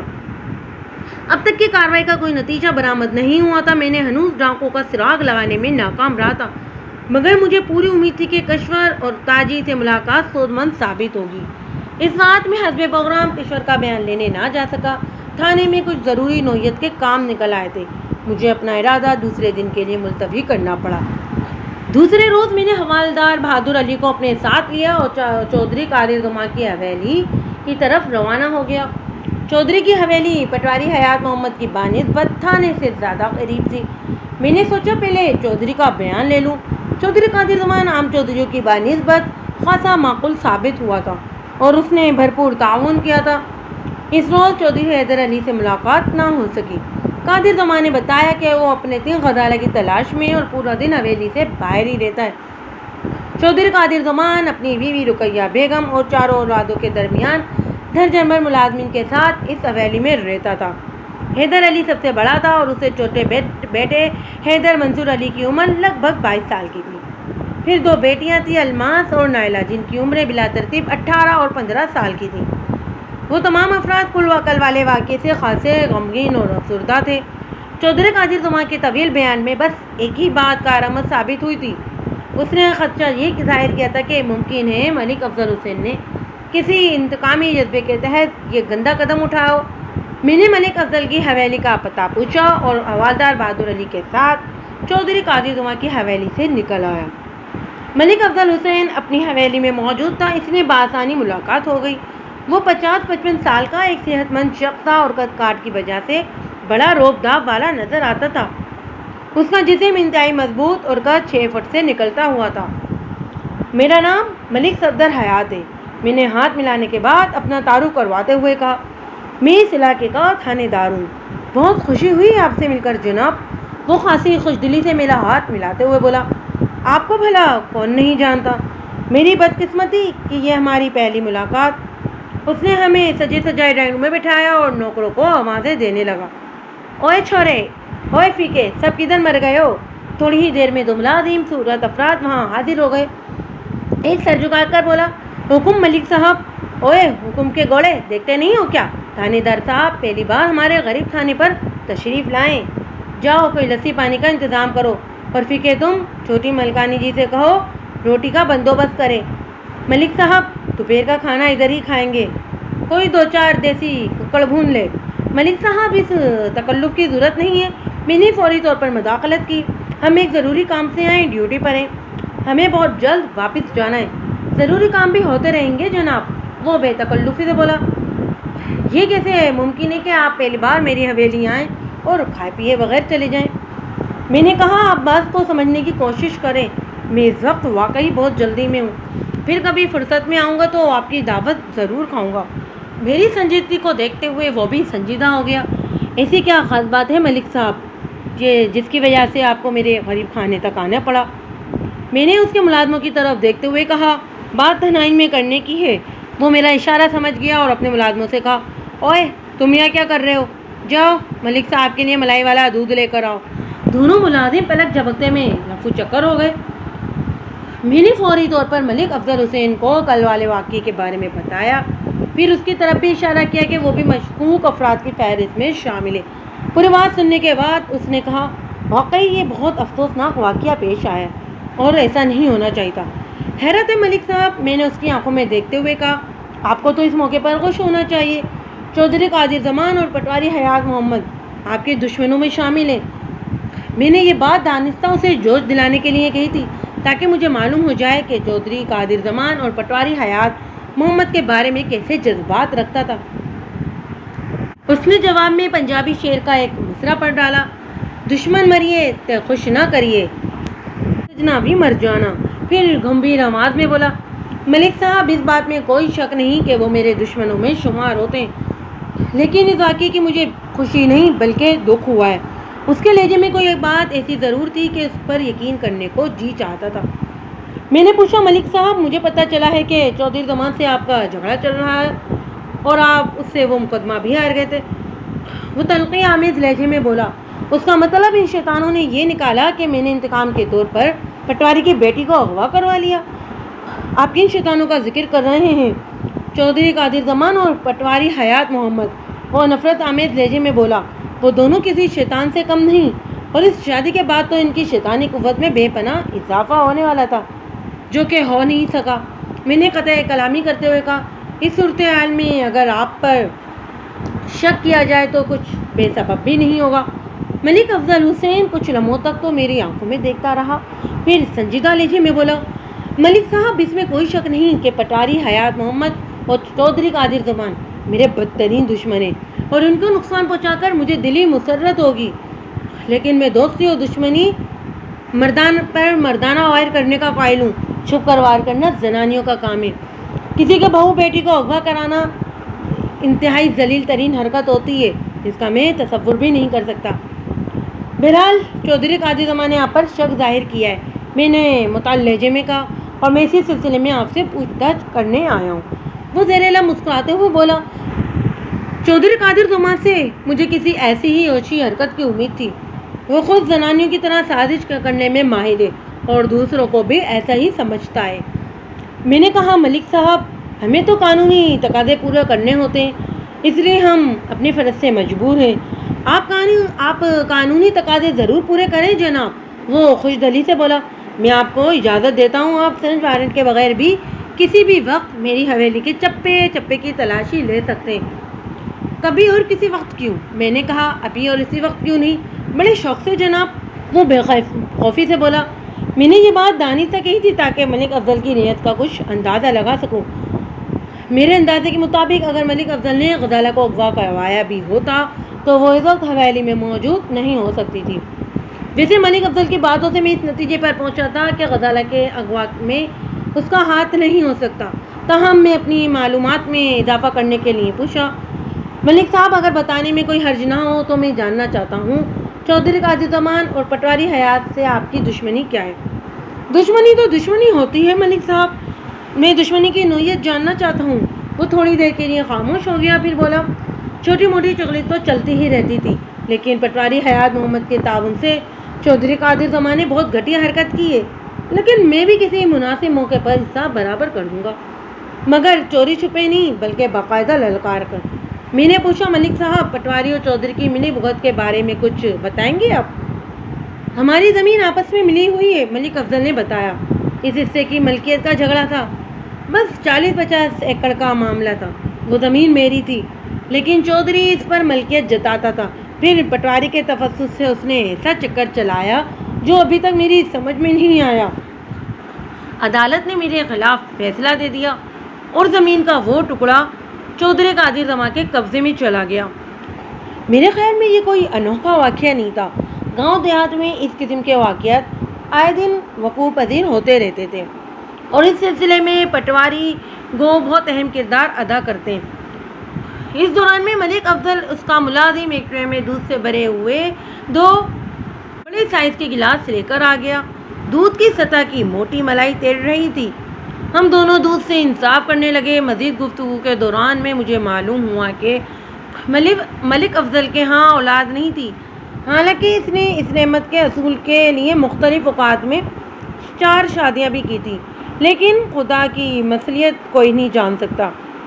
ملک افضل کی 4 بیویاں حیات تھیں اور ایک ہی حویلی میں گہری سحریوں کی مانند رہتی تھیں۔ بڑی بیگم سغرا کی عمر لگ بھگ 40 سال اور اس سے چھوٹی بیگم ناہید کی عمر کم و بیش 35 سال کے بعد والی نوری بیگم کی عمر 27 سال اور سب سے چھوٹی بیگم شکیلہ کی عمر محض 18 سال تھی۔ چوتھی شادی ملک افضل نے سال بھر پہلے ہی کی تھی۔ مجھے یہ جان کر تعجب ہوا کہ ان 4 سکنوں میں بے پناہ اتفاق تھا۔ اس حوالے سے ملک افضل حسین دنیا کا خوش قسمت ترین شوہر تھا۔ اولاد کی کمی قدرت نے ایسی فرما بردار اور حسن سلوک شاہکار بیویوں کی صورت میں پوری کر دی تھی۔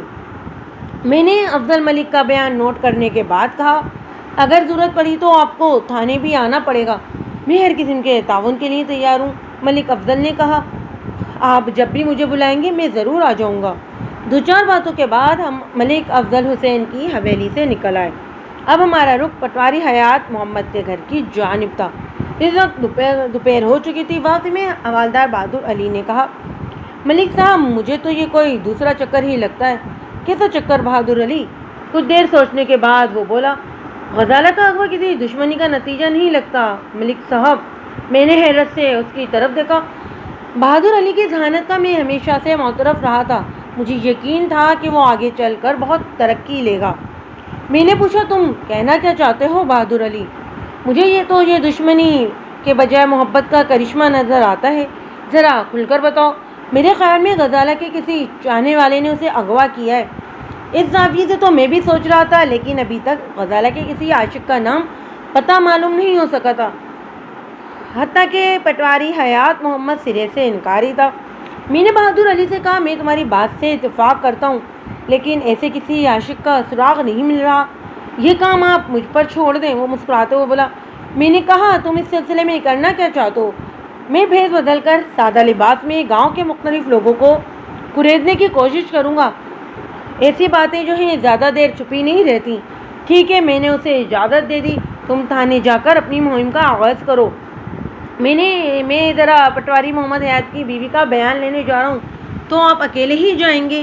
میں نے پوچھا، ملک صاحب آپ کا حکم ہو تو تھانے میں سے کسی کو بھیج دوں؟ نہیں، اس کی ضرورت نہیں ہے، میں نے تسلی آمیز لہجے میں کہا، میں یہ کام بڑی آسانی سے کر لوں گا۔ پھر ہم اپنی راہ ہو لیے۔ بہادر علی نے تھانے کا رخ کیا اور میں نے اپنا گھوڑا حیات محمد پٹواری کے گھر کی جانب موڑ دیا۔ کشور اس وقت مکمل ہوش و حواس میں تھی۔ بیان کے دوران حیات محمد نے بھی کمرے میں موجود رہنا چاہا تھا، لیکن میں نے اسے وہاں سے ہٹا دیا۔ وہ برا سا منہ بناتے ہوئے باہر نکل گیا۔ اس وقت ہم ڈرائنگ روم میں بیٹھے ہوئے تھے۔ سب سے پہلے تو میں نے اس سے اس واقعے پر گہرے رنج و الم کا اظہار کیا۔ ہمدردی کے بول سن کر کشور کی آنکھوں میں آنسو اتر آئے۔ روندی ہوئی آواز میں بولی، تھانے دار صاحب، میری غزالہ کا کچھ پتہ چلا؟ میں اسی کا سراغ لگانے کی پوری کوشش کر رہا ہوں، میں نے تسلی آمیز لہجے میں کہا۔ انشاءاللہ بہت جلد تمہاری بیٹی تمہیں مل جائے گی، لیکن اس کے لیے تمہیں مجھ سے تعاون کرنا ہوگا۔ وہ حیرت سے مجھے دیکھنے لگی۔ میں بھلا آپ سے کیا تعاون کر سکتی ہوں؟ کشور 45 کے پٹھے میں تھی، مگر کسی بھی طور 27-28 سال زیادہ کی دکھائی نہیں دیتی تھی۔ وہ جوان بیٹی کی ماں تھی، لیکن مجھے یقین تھا کہ غزالہ کے سامنے وہ اس کی بڑی بہن لگتی ہوگی۔ میں نے کھنگار کر گلا صاف کرتے ہوئے اس کے سوال کا جواب دیا، تم مجھ سے اس طرح تعاون کر سکتی ہو کہ جو میں پوچھوں گا اس کا ٹھیک ٹھیک جواب دو۔ آپ پوچھیں، کیا پوچھنا چاہتے ہیں آپ؟ میں نے پوچھا، میں نے سنا ہے کہ حیدر علی کسی شادی کی تقریب میں غزالہ پر عاشق ہو گیا تھا، جس کے نتیجے میں یہ شادی ہونے والی ہے۔ آپ نے ٹھیک سنا ہے، وہ عام سے لہجے میں بولی۔ حیدر علی غزالہ کو دیکھتے ہی اس پر رجھ گیا تھا۔ حالانکہ بڑے چودھری صاحب نے اس شادی کی مخالفت کی تھی، لیکن حیدر علی کی ضد کے آگے انہیں مجبور ہونا ہی پڑا۔ میں نے اچانک پوچھا، کیا غزالہ کو بھی یہ رشتہ پسند تھا؟ غزالہ کی پسند و ناپسند کا کیا سوال جی؟ کشور نے کہا، وہ ہماری مرضی کے آگے کیا کہہ سکتی تھی؟ جو ہماری پسند وہی اس کی پسند۔ میں نے کہا، غزالہ ایک پڑھی لکھی لڑکی تھی، اس کو مرضی ظاہر کرنے کا پورا حق حاصل تھا۔ حق شک کون دیتا ہے جی؟ وہ بولی، والدین کی مرضی کی زیادہ اہمیت ہوتی ہے۔ یعنی تمہارا مطلب ہے اگر فیصلہ غزالہ پر چھوڑ دیا جاتا تو وہ اس رشتے سے انکار کر دیتی؟ میرا یہ مطلب تو نہیں تھا۔ پھر کیا مطلب تھا؟ وہ جبرس ہو کر بولی۔ غزالہ کو اس رشتے پر کوئی اعتراض نہیں تھا، ہم نے اس کی رضامندی سے ہی حامی بھری تھی۔ میں نے ذرا مختلف انداز میں سوال کیا، اگر چودھری حیدر علی جیسا گمرو باز سر صاحب حیثیت نوجوان ایک نظر میں دیکھتے ہی غزالہ پر مر مٹا تھا تو اس کا مطلب ہوا تمہاری بیٹی خاصی خوبصورت تھی۔ وہ بیٹی کے حسن کی تعریف سن کر خوش ہو گئی، بولی میری غزالہ لاکھوں میں ایک تھی، پورے پنڈ میں بھی ایک لڑکی اس کے پاسنگ نہیں۔ میں نے پوچھا کیا گاؤں میں سے اس کا کوئی رشتہ نہیں آیا؟ کیوں نہیں جی، کئی رشتے آئے تھے، وہ فخری انداز میں بولی، لیکن ان میں سے کوئی بھی غزالہ کے معیار کا نہیں تھا، اس لیے ہم نے تجھے سب کو انکار کر دیا۔ میں نے کہا آپ کا یہ رویہ لڑکے والوں کو پسند تو نہیں آیا ہوگا، پر ہمیں کیا؟ وہ بے پرواہی سے بولی ہماری مرضی، ہم رشتہ منظور کریں یا انکار کر دیں، کوئی زبردستی تھوڑی تھی۔ میں ایسا اسے کرید رہا تھا، جن لوگوں کو آپ نے غزالہ کا رشتہ دینے سے انکار کر دیا تھا اس نے تو بہت غصہ دکھایا ہوگا، ان میں سے بس ایک ہی خبیث آدمی انسان تھا۔ اس نے ناگواری سے کہا، باقی سب تو خاموشی سے بیٹھ گئے تھے ہمارا انکار سن کر۔ وہ خبیث انسان کون تھا؟ تھا ایک منوس، وہ نفرت انگیز لہجے میں بولی، مجھے تو اس کی صورت سے ہی نفرت تھی، اچھا ہوا وہ جیل چلا گیا، اس کے کرتوت ہی ایسے تھے۔ وہ حیرت انگیز انکشافات کر رہی تھی۔ میرے سوالات کے جواب میں حیات محمد نے ایسی کوئی بات نہیں بتائی تھی، بلکہ سرے سے ہی انکار کر دیا تھا۔ جب کسی بات کو چھپانے کی کوشش کی جائے تو اس کا مطلب ہوتا ہے کہ کہیں نہ کہیں کوئی گڑبڑ تو ہے، اور یہاں جو گڑبڑ تھی وہ میں کشور کی زبان سے اگلوا رہا تھا۔ میں نے کہا تم نے بتایا کہ تمہیں اس کی صورت سے نفرت تھی، کیا اس کی شکل بڑی بھیانک تھی؟ شکل تو بھیانک تھی ہی، کرتوت اس سے بھی زیادہ برے تھے، وہ بیداری سے بولی۔ پھر کہا اس کے کرتوت آخرکار اسے جیل لے گئے، اس کا نام کیا تھا؟ وہ بولی نام تو خان محمد تھا، لیکن سب اسے خانو کہتے تھے، خانو بدماش، بے شرم کو اپنی اوقات کا بھی خیال نہیں تھا، چلا تھا میری چاندی بیٹی سے بیاہ رچانے۔ میں نے پوچھا خانو کے سلسلے میں جیل گیا تھا؟ واضح رہے کہ مجھے اس علاقے کے تھانے میں متعین ہوئے بھی 1.5 سال کا عرصہ ہی ہوا تھا، اس لیے ماضی کے واقعات سے میں پوری طرح واقف نہیں تھا۔ اس نے میرے سوال کا جواب دیا، سلسلہ کیا ہونا تھا تھانے دار صاحب، جرائم پیشہ افراد کوئی جرم کر کے ہی جیل جاتے ہیں، میں اسی جرم کے بارے میں پوچھ رہا ہوں۔ خانوں کے ہاتھوں کسی کا قتل ہو گیا تھا جی، کشور نے بتایا، مقتول کے وارث بھی خاصے بااثر تھے، اس لیے اسے جیل بھجوا کر ہی دم لیا۔ میں نے تو خدا کا شکر ادا کیا کہ ہماری غزالہ کی جان چھٹی، ورنہ وہ لعنتی انسان کالج جاتے جاتے بھی اسے پریشان کرتا رہتا تھا۔ یہ ایک اور انکشاف تھا، پٹواری نے مجھے بتایا تھا کہ غزالہ نے کالج میں داخلہ لینے کی ضد کی تھی، لیکن اس نے اسے مزید تعلیم جاری رکھنے سے منع کر دیا تھا۔ حیات محمد نے غزالہ کے لیے آنے والے رشتوں کی بات بھی گول کر دی تھی، اس کا واضح مطلب یہی تھا کہ وہ خانو بدماش والا قصہ مجھ سے چھپانا چاہتا تھا، لیکن کیوں؟ میرا ذہن تیزی سے سوچ رہا تھا اور کسی نقطے پر پہنچنے کی کوشش بھی کر رہا تھا۔ اسی سلسلے میں کشور نے مجھے بتایا کہ خانو جیل کب گیا تھا، یہ 3 سال پہلے کا واقعہ ہے، کیا وہ اسی گاؤں کا رہنے والا تھا؟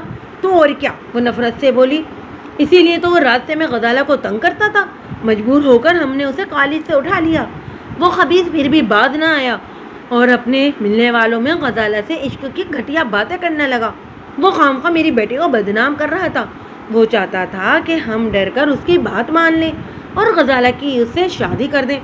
مجھے بند دروازے کے باہر کسی کے کھکارنے کی آواز سنائی دی، مجھے یقین تھا کہ پٹواری حیات محمد ہی ہوگا۔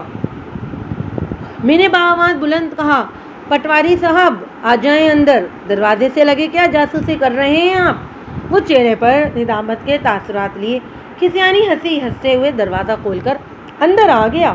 میں نے اسے کشور سے ہونے والی معلومات کی روشنی میں خوب ہی شرمندہ کیا۔ اس وقت میں نے لحاظ و مروت کو بلائے طاق رکھ دیا تھا۔ پٹواری سے میں نے کہا تھا کہ اگر مجھ سے غلط بیانی کرو گے تو میں سختی سے پیش آؤں گا۔ میں نے اسے گھورتے ہوئے کہا، تم نے خانو والا معاملہ مجھ سے کیوں چھپایا؟ مجھ سے غلطی ہو گئی جناب، وہ لجاجت آمیز انداز میں بولا، تمہاری ذرا سے غلطی سے کتنا قیمتی وقت ضائع ہوا ہے میرا، تمہیں اس بات کا اندازہ ہے؟ میں نے اسے ڈانٹنے والے انداز میں کہا، پتہ نہیں اب تک تمہاری بیٹی کہاں سے کہاں پہنچ چکی ہوگی، آپ کا خیال ہے کہ غزالہ کو خانو نے اغوا کیا ہوگا؟ حیات محمد نے سوال کیا، کیا ایسا ہونا ناممکن ہے؟ وہ بولا خانو پر تو قتل ثابت ہو گیا تھا اور اسے 20 سال کی سزا سنا کر جیل بھیج دیا گیا تھا، ابھی تو اس کی سزا کے 3 سال ہی گزرے۔ میں نے پرسوچ انداز میں کہا۔ پھر کچھ سوچنے کے بعد پوچھا، تم نے مجھ سے جھوٹ کیوں بولا تھا؟ وہ گڑبڑانے لگا۔ جناب میں نے عرض کیا نا کہ مجھ سے غلطی ہو گئی تھی، میں مجبور تھا، بنے بنائے کام کو بگاڑنا نہیں چاہتا تھا۔ کون سا کام پٹواری؟ وہ بولا، چودھری حیدر علی غزالوں کو پسند کرتے تھے اور ان کی منگنی بھی ہو چکی تھی، اب ان کی شادی ہونے والی تھی، میں نہیں چاہتا تھا کہ اس قسم کی باتیں ان کے کانوں تک پہنچیں۔ دیکھیں نا ملک صاحب، میری بیٹی کا معاملہ تھا، اگر اس سے منسوب کوئی جھوٹی سچی بات چودھریوں کی حویلی تک پہنچ جاتی تو یہ رشتہ کھٹائی میں پڑ جانا تھا۔ میں نے صرف آپ سے ہی نہیں بلکہ چودھریوں سے بھی اس معاملے کو چھپایا تھا۔ یعنی تم مسلسل جھوٹ بولتے ہوئے آئے ہو؟ اپنی عزت بچانے کے لیے جھوٹ تو بولنا ہی پڑتا ہے نا جناب۔ وہ رحم طلب نظروں سے مجھے دیکھتے ہوئے بولا۔ میں نے کہا، جھوٹ بولنے سے عزت بچتی نہیں بلکہ بگڑتی ہے۔ جو لوگ عزت بچانے کے لیے جھوٹ بولتے ہیں ان کی نیت میں فتور ہوتا ہے۔ جھوٹی عزت کا بھرم جب کھلتا ہے تو بہت رسوائی ہوتی ہے، جیسا کہ تمہارے ساتھ ہو رہا ہے۔ پر اس سب میں میرا کیا قصور؟ اس کے لہجے سے بے چارگی آیا ہوئی تھی۔ مجھے وقت اس پر غصہ بھی آیا اور طرز بھی۔ یہ سچ ہے کہ اس نے مجھ سے سارے حقائق چھپانے کی کوشش کی تھی، لیکن جوان بیٹی کے اغوا کا صدمہ کچھ کم نہیں تھا۔ ایسی جوان بیٹی جسے بابل کے گھر سے ودا ہونے سے چند گھنٹے قبل اغوا کر لیا گیا تھا۔ اس گھر سے غزالہ کی ڈولی اٹھنے والی تھی مگر اسے ڈاکو اٹھا لے کر گئے تھے۔ میں نے حیات محمد سے کہا، مجھے پتا چلا ہے کہ خانو اسی ہوے گاؤں کا رہنے والا تھا، جیل جانے کے بعد وہ تمہیں کہیں نظر آیا؟ آپ بھی عجیب و غریب بات پوچھ رہے ہیں جناب، وہ حیرت آمیز انداز میں بولا۔ 20 سال کی سزا پانے والا شخص 3 سال بعد کیسے نظر آ سکتا ہے؟ میں نے اس کی حیرت کو نظر انداز کرتے ہوئے سوال کیا۔ حیات محمد، تم نے اس ڈاکو کو دیکھا تھا جو غزالہ کو کندھے پر لاد کر فرار ہو رہا تھا؟ کیا وہ خانو تو نہیں ہو سکتا؟ میں کیا کہہ سکتا ہوں جناب، وہ آنکھیں پھیلا کر بولا۔ اس وقت بہت زیادہ اندھیرا تھا، ڈاکوؤں نے کپڑے سے منہ ڈھانکے ہوئے تھے۔ یہی سوال میں نے حیات محمد کی بیوی کشور سے بھی کیا اور اس نے بھی پٹواری سے ملتا جلتا ہی جواب دیا۔ یعنی دونوں کوئی بات یقین سے نہیں کہہ سکتے تھے۔ شاید اس کی وجہ یہ بھی تھی کہ خانو اس وقت جیل میں قتل کی سزا کاٹ رہا تھا۔ یقینی طور پر ان کی بے یقینی کا سبب یہی ہو سکتا تھا۔ میں نے حیات محمد سے کہا، خانو کے گھر میں اور کون کون رہتا ہے؟ اس کا بوڑھا باپ اور فالج زدہ ماں ہے۔ تم جلدی سے جا کر اس کے ماں باپ کو یہاں لے کر آؤ، میں نے تہمکانہ انداز میں کہا، جب تک میں تمہاری بیوی کا بیان مکمل کرتا ہوں۔ جو حکم سرکار وہ دروازے سے نکلنے لگا تو میں نے کہا، اور سنو، ذرا تاجی کے گھر بھی چکر لگا لینا، دیکھو وہ ننیال سے واپس آئی یا ابھی بھی ادھر ہی ہے، میں بھی ساری معلومات لے کر آتا ہوں جناب۔ وہ چلا گیا تو میں نے اپنے سامنے بیٹھی ہوئی کشور سے پوچھا، تمہارے خاوند نے بتایا ہے کہ تم نے اسے ہلا کر جگایا تھا؟ یعنی اس کے اٹھنے سے پہلے تم جاگ چکی تھی، تمہاری آنکھ کس طرح کھلی؟ مجھے ساتھ والے کمرے سے کھٹپٹ کی آوازیں آئی تھی، اس نے بتایا۔ کیا تم اس وقت جاگ رہی تھی جو بآسانی کھٹپٹ کی آوازیں سن لی؟ وہ بولی، نہیں جی، میں تو گہری نیند میں تھی، بڑا ہی ڈراؤنا خواب دیکھ رہی تھی۔ خواب بھی غزالہ کے بارے میں تھا کہ وہ ایک کنویں میں گر گئی تھی، وہ مدد کے لیے چلا رہی تھی، میں اس کی چیخیں سن کر بیدار ہوئی، آنکھ کھلتے ہی مجھے غزالہ کے کمرے سے کھٹپٹ کی آوازیں سنائی دی۔ میرے ذہن پر خواب کا اثر تھا اور میں بری طرح سہمی ہوئی تھی، اس لیے میں نے جھنجھوڑ کر حیات محمد کو جگا دیا۔ میں نے پوچھا، جس وقت ڈاکو غزالہ کو اٹھا کر لے جا رہے تھے اس وقت تاجی کہاں تھی اور کیا کر رہی تھی؟ میرا مطلب ہے وہ تو رات کو غزالہ کے کمرے میں ہی سوئی تھی نا۔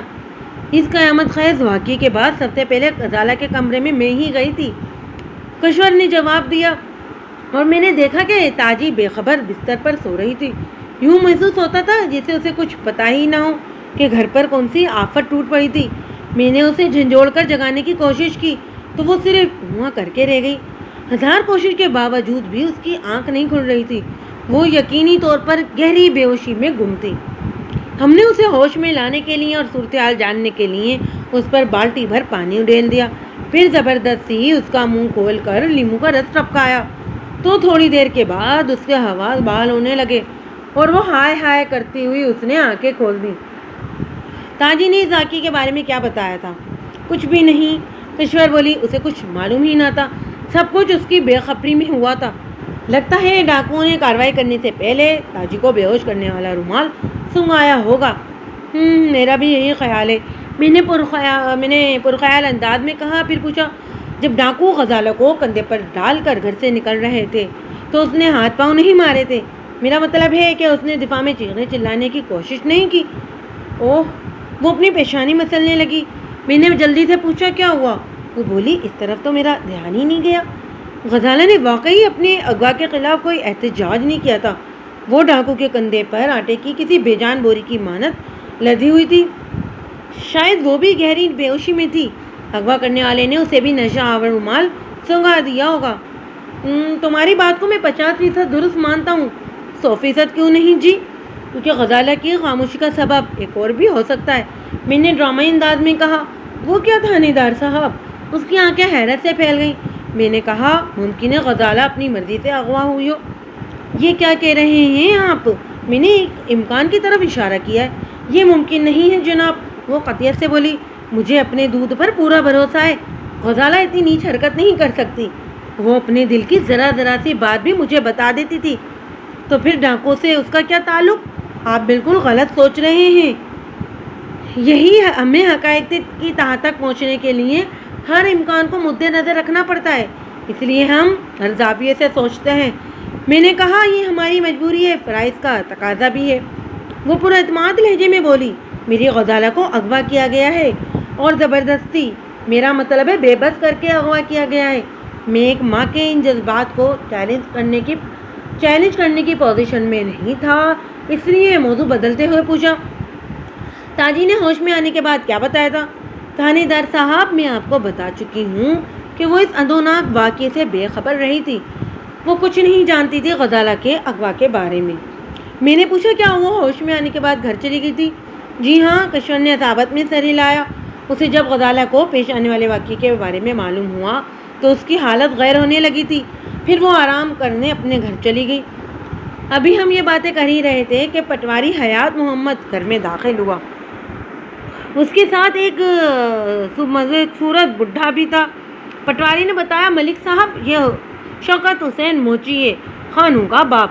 شوکت حسین ایک جانب ہاتھ باندھ کر کھڑا ہو گیا اور عاجزانہ انداز میں بولا، سرکار نے مجھے کیوں یاد کیا؟ میں نے اس کی سوال کو نظر انداز کرتے ہوئے پٹواری سے پوچھا، حیات محمد، تاجی کا کچھ پتہ چلا؟ وہ جی ابھی اپنے ٹانگے میں ہی ہے۔ وہ بولا، اس کی دادی نے بتایا ہے کہ کل اس کا ماما اسے اپنے ساتھ لے گیا تھا۔ میں یہ بات جانتا تھا، اس لیے خانوں کے باپ کی جانب متوجہ ہو گیا۔ ہاں بھائی چاچا شوکت، تم کیا کام کرتے ہو؟ مائی باپ خاندانی موچی ہوں، باپ دادا کا یہ خاندانی کام ہے، لوگوں کے جوتے گھاٹتا ہوں، اپنا اور اپنی بڈھی کا پیٹ پالتا ہوں۔ میں نے کہا، میں نے سنا ہے کہ تمہارے گھر میں کوئی خانوں بدماش بھی پیدا ہوا تھا۔ اس کے چہرے پر گہرے غم کے بادل چھا گئے۔ جی ہاں، وہ بدبخت میرا ہی بیٹا تھا۔ بیٹا تھا کیا مطلب ہوا چاچا؟ وہ افسردہ سے لہجے میں بولا، وہ جب سے جیل گیا ہے میرے لیے مر چکا ہے، زندہ تھا تو بدنامی کا باعث تھا، اس کی موت کے بعد بھی رسوائی میرا پیچھا نہیں چھوڑتی۔ اس کی آواز جذبات کی شدت سے بھر آ گئی تھی۔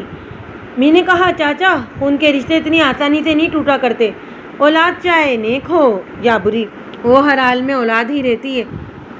تم خان محمد کی والدیت سے انکار نہیں کر سکتے، اس کے غم میں اس کی بوڑھی ماں کو فالج ہو گیا ہے۔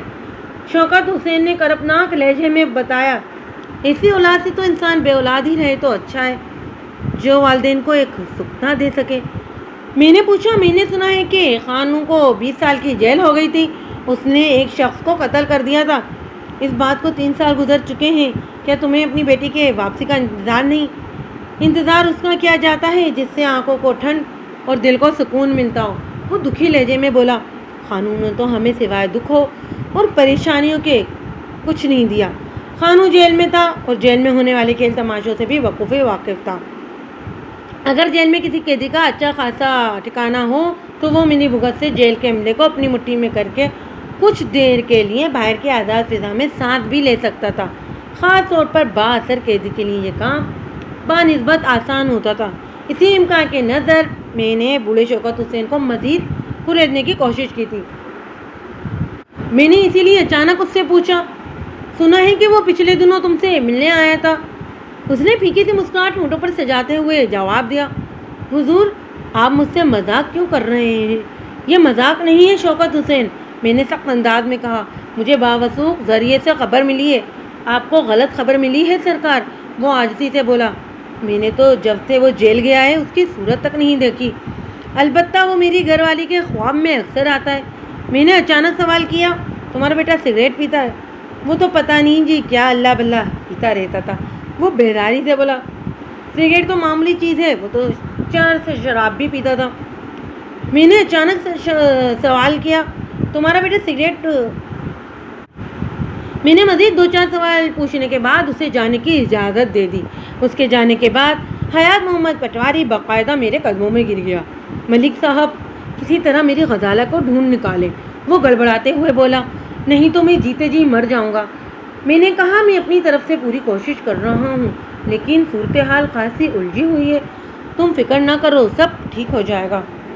دونوں میاں بیوی مجھے دعائیں دینے لگے۔ میں جانے کے لیے اٹھ کھڑا ہوا، پھر فوری خیال کے تحت کہا، حیات محمد، غزالہ والے کمرے کو میں پھر ایک بار دیکھنا چاہتا ہوں۔ حیات محمد نے سوالیہ نظروں سے اپنی بیوی کو دیکھا۔ مجھے کشور کی آنکھوں میں تفتیش کے سائے نظر آئے۔ میں نے جلدی سے پوچھا، کیا بات ہے؟ آپ لوگ اچانک پریشان کیوں ہوئے؟ کشور نے جلدی سے کہا، نہیں، پریشانی کی کوئی بات نہیں ہے، بات دراصل یہ ہے کہ… حیات محمد نے اچانک اس کی بات اچک لی، ملک صاحب بہت مجبوری ہے، 2-3 روز تک آپ غزالہ کے کمرے میں نہیں جا سکتے۔ مجھے حیرت ہوئی، میں نے پوچھا، کیوں، وہاں ایسی کیا بات ہے؟ وہ جی، حیات محمد کھسا گیا، اس کمرے میں بابا جی چلہ کاٹ رہے ہیں۔ بابا جی چلہ؟ میری پیشانی پر بل پڑ گئے۔ یہ کیا معاملہ ہے حیات محمد؟ کون سے بابا جی؟ کون سا چلہ کاٹ رہا ہے؟ کس سلسلے میں؟ کشور نے بتایا، یہ حیات محمد کے پیر و مرشد ہیں، بابا جھنڈے شاہ، غزالہ کا سراغ لگانے کے لیے چلہ کاٹ رہے ہیں۔ میں نے پوچھا، یہ وہی بابا ہیں جن کا آستانہ جنگل کے اندر ہے؟ جی ہاں، بالکل وہی، حیات محمد نے کہا، میں ان کا مرید ہوں، انہوں نے مجھے صرف 72 گھنٹے کے اندر اندر وہ غزالہ کا سراغ لگا لیں گے۔ جی کس قسم کا چلہ ہے بھائی؟ میں نے کہا، میں نے تو سن رکھا ہے کہ چلہ 40 دن کا ہوتا ہے۔ حیات محمد نے کہا، بابا جی اللہ کے نیک بندے ہیں، وہی جانے 3 دن کا چلہ ہوتا ہے، میں تو بس یہ جانتا ہوں کہ وہ ضرور میرے دل کے قرار کو ڈھونڈ نکالیں گے، مجھے میری غزالہ کا پتہ چل جائے گا۔ میں نے تنزیہ انداز میں کہا، اگر وہ اتنی ہی کرنے والے ہیں تو حیات محمد ان سے کہو وہ اپنے علم کے زور سے غزالہ کو واپس لیں، ہمیں خواہ کیوں پریشانی میں ڈال رکھا ہے؟ وہ ایسا بھی کر سکتے ہیں جناب، حیات محمد نے پوری یقین سے کہا۔ اس کے اندازے سے محسوس ہوتا تھا کہ وہ بابا جھنڈے شاہ سے گہری عقیدت رکھتا تھا، لیکن انہوں نے اس کام کے لیے ایک شرط عائد کر دی ہے، اور کشور اس شرط کے لیے… کشور نے نظریں جھکا دی۔ مجھے احساس ہوا کہ معاملہ خاصا گمبھیر ہو چکا تھا۔ میں نے حیات محمد سے پوچھا، تمہارے مرشد نے غزالہ کی واپسی کے لیے ایسی کون سی شرط لگا دی ہے؟ وہ بتانے لگا، بابا جی کا فرمان ہے، اگر لڑکی کی ماں کو صرف 1 رات کے لیے ان کے کمرے میں بند کر دیا جائے تو وہ اس کی روح کے ذریعے اس کی کھوئی ہوئی بیٹی کا نہ صرف سراغ لگا سکتے ہیں بلکہ اغوا گان کو واپس سر کے بل آنے پر مجبور بھی کر سکتے ہیں، لیکن کشور یہ قربانی دینے کو تیار نہیں۔ میں نے شدید غصے کے عالم میں کہا، حیات محمد تم انتہائی بے غیرت انسان ہو، اس میں بے غیرتی والی کون سی بات ہے جناب؟ وہ حیرت سے منہ کھول کر میری طرف دیکھنے لگا۔ میں نے سخت لہجے میں کہا، تم اپنی بیوی، اپنی عزت کو ایک نامحرم شخص کے ساتھ کمرے میں رات گزارنے کے لیے کہہ رہے ہو؟ تم سے بڑا بے غیرت اور کون ہوگا؟ پیر صاحب نامحرم تو نہیں ہے جناب، وہ سنجیدگی سے بولا، وہ تو میرے باپ کی جگہ ہے، وہ تو فرشتے سے بھی زیادہ پاک باز ہے۔ اور بس کرو حیات محمد، میں نے غضیلے انداز میں کہا، اگر تم نے مزید کوئی بکواس کی نا تو میں اسی وقت تمہیں گرفتار کر کے لے جاؤں گا۔ وہ رونی صورت بنا کر بولا، آپ میری بات کا مطلب نہیں سمجھے جناب، میں تو آپ کو بتا رہا تھا کہ قبیلہ پیر صاحب بے پناہ روحانی صلاحیتوں کے مالک ہیں، پورا پنڈ ان کا عقیدت مند ہے، وہ تمام مریدوں کو اپنی اولادوں کی طرح سمجھتے ہیں۔ میں اس کی عقل پر ماتم کرنے کے سوا اور کیا کر سکتا تھا؟ اندھی عقیدت رکھنے والوں کو سمجھانا ممکن نہیں ہوتا۔ میں نے اچانک دل میں سوچا، کیوں نہ اس پیر فرتوت کا دیدار بھی کر لیا جائے۔ میں نے حیات محمد سے کہا، اب تم نے اپنے پیر کی اتنی تعریف کر دی ہے کہ میرے دل میں ان سے ملنے کا اشتیاق جاگ اٹھا ہے۔ وہ خوش ہو گیا، ضرور جناب ضرور، پیر صاحب ذرا چلے سے فارغ ہو جائیں، میں آپ کو ان سے ملوا دوں گا، میں بھی ان سے ملنا چاہتا ہوں۔ میں نے کہا، اس وقت تو ممکن نہیں ہے۔ حیات محمد نے کہا، چلے کے دوران وہ کسی قسم کی مداخلت پسند نہیں کرتے۔ میں مداخلت کا کوئی ارادہ نہیں رکھتا، میں تو صرف ان کا دیدار کرنا چاہتا ہوں۔ میں نے گہری دلچسپی کا مظاہرہ کرتے ہوئے کہا، چاہے دور ہی سے صحیح ان کی ایک جھلک دکھا دو۔ وہ اپنے پیر صاحب کے بارے میں مجھ میں اچانک پیدا ہو جانے والی عقیدت کو دیکھ کر متاثر نظر آنے لگا۔ کہنے لگا، ملک صاحب آپ ادھر بیٹھک ہی میں بیٹھے، میں ذرا صورتحال معلوم کر کے آتا ہوں۔ اس کے جانے کے بعد میں نے کشور سے پوچھا، یہ بابا جھنڈے شاہ کیسا آدمی ہے؟ وہ ناگواری سے بولی، مجھے تو ایک آنکھ نہیں پاتا، ندیدوں کی طرح گور گور کر مجھے دیکھتا رہتا ہے، مگر کیا کروں، حیات محمد کی وجہ سے مجبور ہوں، اسی لیے اسے گھر میں برداشت کر لیتی ہوں۔ کیا وہ پہلے بھی یہاں آتا رہتا ہے؟ ہاں، مہینے 2 مہینے پہلے وہ ایک مرتبہ ہمارے گھر میں قیام ضرور کرتا ہے۔ حیات محمد اس سے بے پناہ عقیدت رکھتا ہے، اس لیے بحالت مجبوری مجھے بھی اس کا خیال رکھنا پڑتا ہے۔ ایک لمحے کو رک کر اس نے اضافہ کیا، ویسے آج تک ہمارے گھر میں بابا جھنڈے شاہ کی وجہ سے کوئی خوشگوار واقعہ پیش نہیں آیا۔ میں نے کہا، حیات محمد نے جب تمہیں اس بابا کے ساتھ اس بند کمرے میں رات گزارنے کے لیے کہا تھا، اس وقت تمہارے جذبات کیا تھے؟ مجھے حیات محمد کی یہ تجویز سخت ناگوار گزری تھی۔ وہ برا سا منہ بناتے ہوئے بولی، اس لیے میں نے صاف انکار کر دیا تھا۔ حیات محمد کو اپنے پیر سے لاکھ عقیدت صحیح، لیکن میں ایسی بات کوئی بھی پسند نہیں کرتی۔ بہت اچھا کیا تم نے، میں نے سراہنے والے انداز میں کہا، آئندہ بھی متحد رہنا۔ وہ اصابت میں سر ہلانے لگی۔ میں نے پوچھا، کیا غزالہ بھی بابا جھنڈے شاہ سے ملتی تھی؟ ہاں جناب، جب وہ ہمارے گھر میں قیام کرتا ہے تو حیات محمد غزالہ کو سلام کرانے اس کے پاس لے کر جاتا ہے۔ وہ شفقت بھرا ہاتھ غزالہ کے سر پر پھیر کر اسے بہت دعائیں دیتا ہے تو غزالہ خوش ہو جاتی ہے۔ میں نے پوچھا، کیا بابا جھنڈے شاہ کو یہ بات معلوم تھی کہ غزالہ کس کمرے میں سوتی تھی؟ میں نے اچانک ہی یہ سوال کیا تھا۔ وہ چونک کر میری جانب دیکھنے لگی، پھر بولی، آپ کا مطلب کیا ہے؟ تم سوال نہیں، صرف میرے سوال کا جواب دو، میں نے درست لہجے میں کہا۔ وہ بولی، ظاہر ہے یہ کون سی ڈھکی چھپی بات تھی، بابا کو تو ہمارے گھر کی ایک ایک چیز کے بارے میں معلوم ہے۔ میں ایسے کئی دھوکے باز پیروں فقیروں سے واقف تھا جو سادہ لوگ مریدوں کے گھر قیام کرتے تھے، ان کی اندرونی معلومات حاصل کرتے تھے، پھر موقع پا کر اس گھر کی جوان لڑکی کو یا تو برباد کر دیتے تھے یا پھر بھگا کر لے جاتے تھے۔ بابا جھنڈے شاہ کی ذات شک سے پاک نہیں تھی۔ میں نے ایک فوری خیال کے تحت پوچھا، کیا بابا جھنڈے شاہ آج ہی چلے پر بیٹھا ہے؟ نہیں جی، وہ کل رات کو ہی آ گیا تھا، کشور نے بتایا۔ وہ کہتا ہے کہ اگر محض غزالہ کا سراغ لگانا ہے تو 72 گھنٹے کا چلہ کافی ہے، اور اگر اسے واپس بھی لانا ہے تو… وہ اچانک خاموش ہو کر زمین کو گھورنے لگی۔ میں نے اس کا جملہ مکمل کر دیا، تمہیں ایک رات اس کے ساتھ بند کمرے میں گزارنا ہوگی، وہ تم پر کوئی روحانی بالفاظ دیگر شیطانی عمل کرے گا اور غزالہ کو اغوا والے دن واپس لے آئے گا۔ غزالہ کو وہ تمہارے حوالے کرے گا، تمہارے سامنے ایڑیاں رگڑ کر کے مر جائیں گے۔ اور حیات محمد اپنے مرشد کی یہ فرمائش پوری کرنے کے لیے تیار بھی ہے۔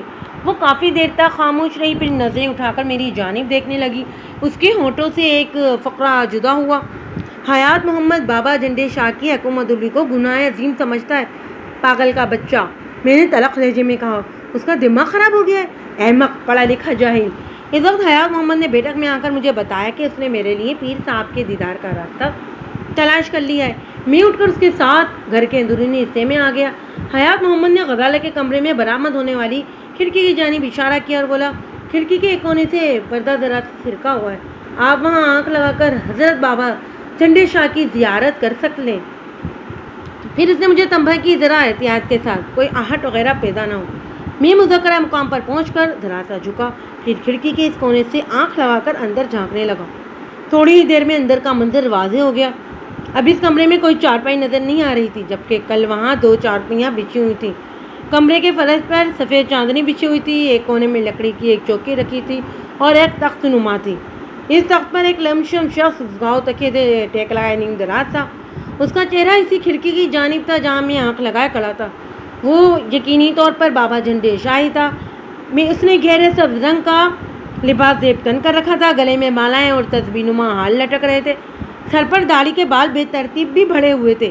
اس نے سر پر مختلف رنگوں کی ایک گول ٹوپی پہن رکھی تھی۔ اس کے چہرے سے جھلکنے والی سرخی سے اس کی صحت مندی کا اندازہ ہوتا تھا۔ اس بات کو میں نے خاص طور پر نوٹ کیا کہ اس اول جلول حلیے میں بھی وہ خاصا باروق اور متاثر کن نظر آتا تھا۔ اگرچہ کمرے میں ناکافی روشنی تھی، لیکن چونکہ وہ دن کا وقت تھا اس لیے میں واضح طور پر دیکھ سکتا تھا۔ کمرے کے دوسرے کونے میں لوبان وغیرہ سلگ رہا تھا اور کچھ اگربتیاں بھی دھواں دے رہی تھیں۔ مجموعی طور پر کمرے کی فضا خاصی معطر اور سحر انگیز تھی۔ تو یہ تھا بابا جھنڈے شاہ۔ بھائی خوب ٹھاٹ باٹ تھے اس کے تو۔ اس کا دھیان چونکہ کھڑکی کی ہی جانب تھا، اس لیے میں نے اس کے چہرے کا بھرپور جائزہ لے رہا تھا۔ ایک بات کو تو میں بھی تسلیم کروں گا کہ اس کی آنکھوں میں بلا کی چمک تھی، لیکن اس چمک میں مہربانی کے بجائے حافظ ٹپکتی تھی۔ میں کی نظر میں سمجھ گیا کہ وہ حلوے مانڈے کھانے والا ایک جعلی فقیر تھا جو موقع ملتے ہی اپنا کام دکھانے میں ذرا بھی دیر نہ لگاتا۔ اچانک مجھے محسوس ہوا جیسے بابا جھنڈے شاہ گہری نظروں سے مجھے دیکھ رہا ہو۔ اس کا رخ چونکہ میری جانب تھا، اس لیے یہ نفسیاتی تاثر ہو سکتا تھا، اور یہ بھی عین ممکن تھا کہ اس نے واقعی وہاں میری موجودگی کو محسوس کر لیا ہو۔ میں غیر ارادی طور پر پیچھے ہٹ گیا، ذرا مڑ کر دیکھا تو وہاں حیات محمد تھا اور نہ ہی اس کی بیوی کشور۔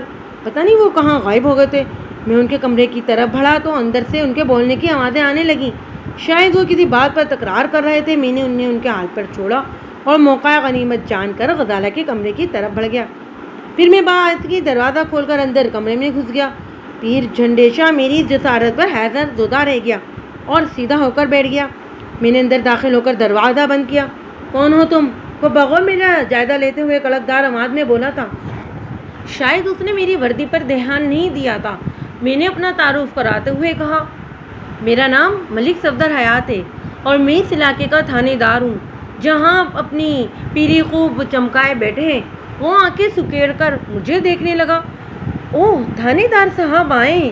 پھر فرش پر بچھی چاندنی کی طرف اشارہ کرتے ہوئے بے نیازی سے بولا، تشریف رکھیں تھانے دار صاحب۔ وہ مجھے اپنے قدموں میں بٹھا کر یہ ثابت کرنا چاہتا تھا کہ میں اس سے کمتر ہوں، لیکن میں نے اس کی توقعات پر گھڑوں پانی ڈال دیا۔ چلتے ہوئے سیدھا اس کے پاس آیا، پھر اس کے تخت پر پھیل کر بیٹھ گیا۔ وہ اچک کر ایسے پیچھے ہٹا جیسے اس کے پہلو میں کوئی خطرناک چیز رکھ دی گئی ہو۔ پھر اس نے حقارت بھری نظروں سے مجھے دیکھا اور خفگی سے بولا، آپ کس کی اجازت سے اندر آئے؟ ہم نے پٹواری حیات محمد کو تاکید بھی کر دی تھی کہ ہمارے چلے کے دوران میں کوئی مداخلت وغیرہ نہ ہو۔ میں نے اس کی آنکھوں میں دیکھتے ہوئے کہا، قبلہ میں اس علاقے کا تھانے دار ہوں اور پٹواری کی بیٹی کے اغوا کے سلسلے میں تفتیش کر رہا ہوں، اس لیے مجھے کسی سے اجازت لینے کی ضرورت نہیں۔ اگر آپ غزالہ کی بازیابی کے لیے تفتیش کر رہے ہیں تو جائیے ڈاکوؤں کا تعاقب کریں، یا گھر میں کیا کرتے پھر رہے ہیں؟ میں نے کہا، حضرت پولیس کی ٹریننگ میں مجھے یہ اصول بتایا گیا ہے کہ ہر تفتیش کا آغاز گھر سے کرنا چاہیے، یعنی کہ وقوع کے مقام سے۔ اور آپ کی اطلاع کے لیے عرض ہے کہ جہاں آپ تشریف فرما ہیں یہ کمرہ اغوا ہونے والی لڑکی غزالہ کا ہے۔ ہمیں معلوم ہے یہ سب، ہم جانتے ہیں۔ وہ رونت بھرے انداز میں بولا تھا، یعنی کہ آپ کو معلوم ہے کہ غزالہ کو کس نے اغوا کیا ہے؟ میں نے چپتے ہوئے لہجے میں سوال کیا۔ یہ بھی معلوم ہو جائے گا، وہ بے پرواہی سے بولا، ہاتھ میں پکڑی تسبیح کو تیز تیز چلانے لگا۔ میں نے کہا، یا حضرت مجھے پتہ چلا ہے کہ آپ غزالہ کا سراغ لانے کے لیے 72 گھنٹے کے چلے پر بیٹھے ہوئے۔ ہاں بیٹھے تھے، وہ قہر آلود نظروں سے مجھے گھورتے ہوئے بولا، لیکن آپ نے مداخلت کر کے تمام کام گڑبڑ کر دیا ہے۔ اب ہمیں دوبارہ چلہ کاٹنا ہوگا۔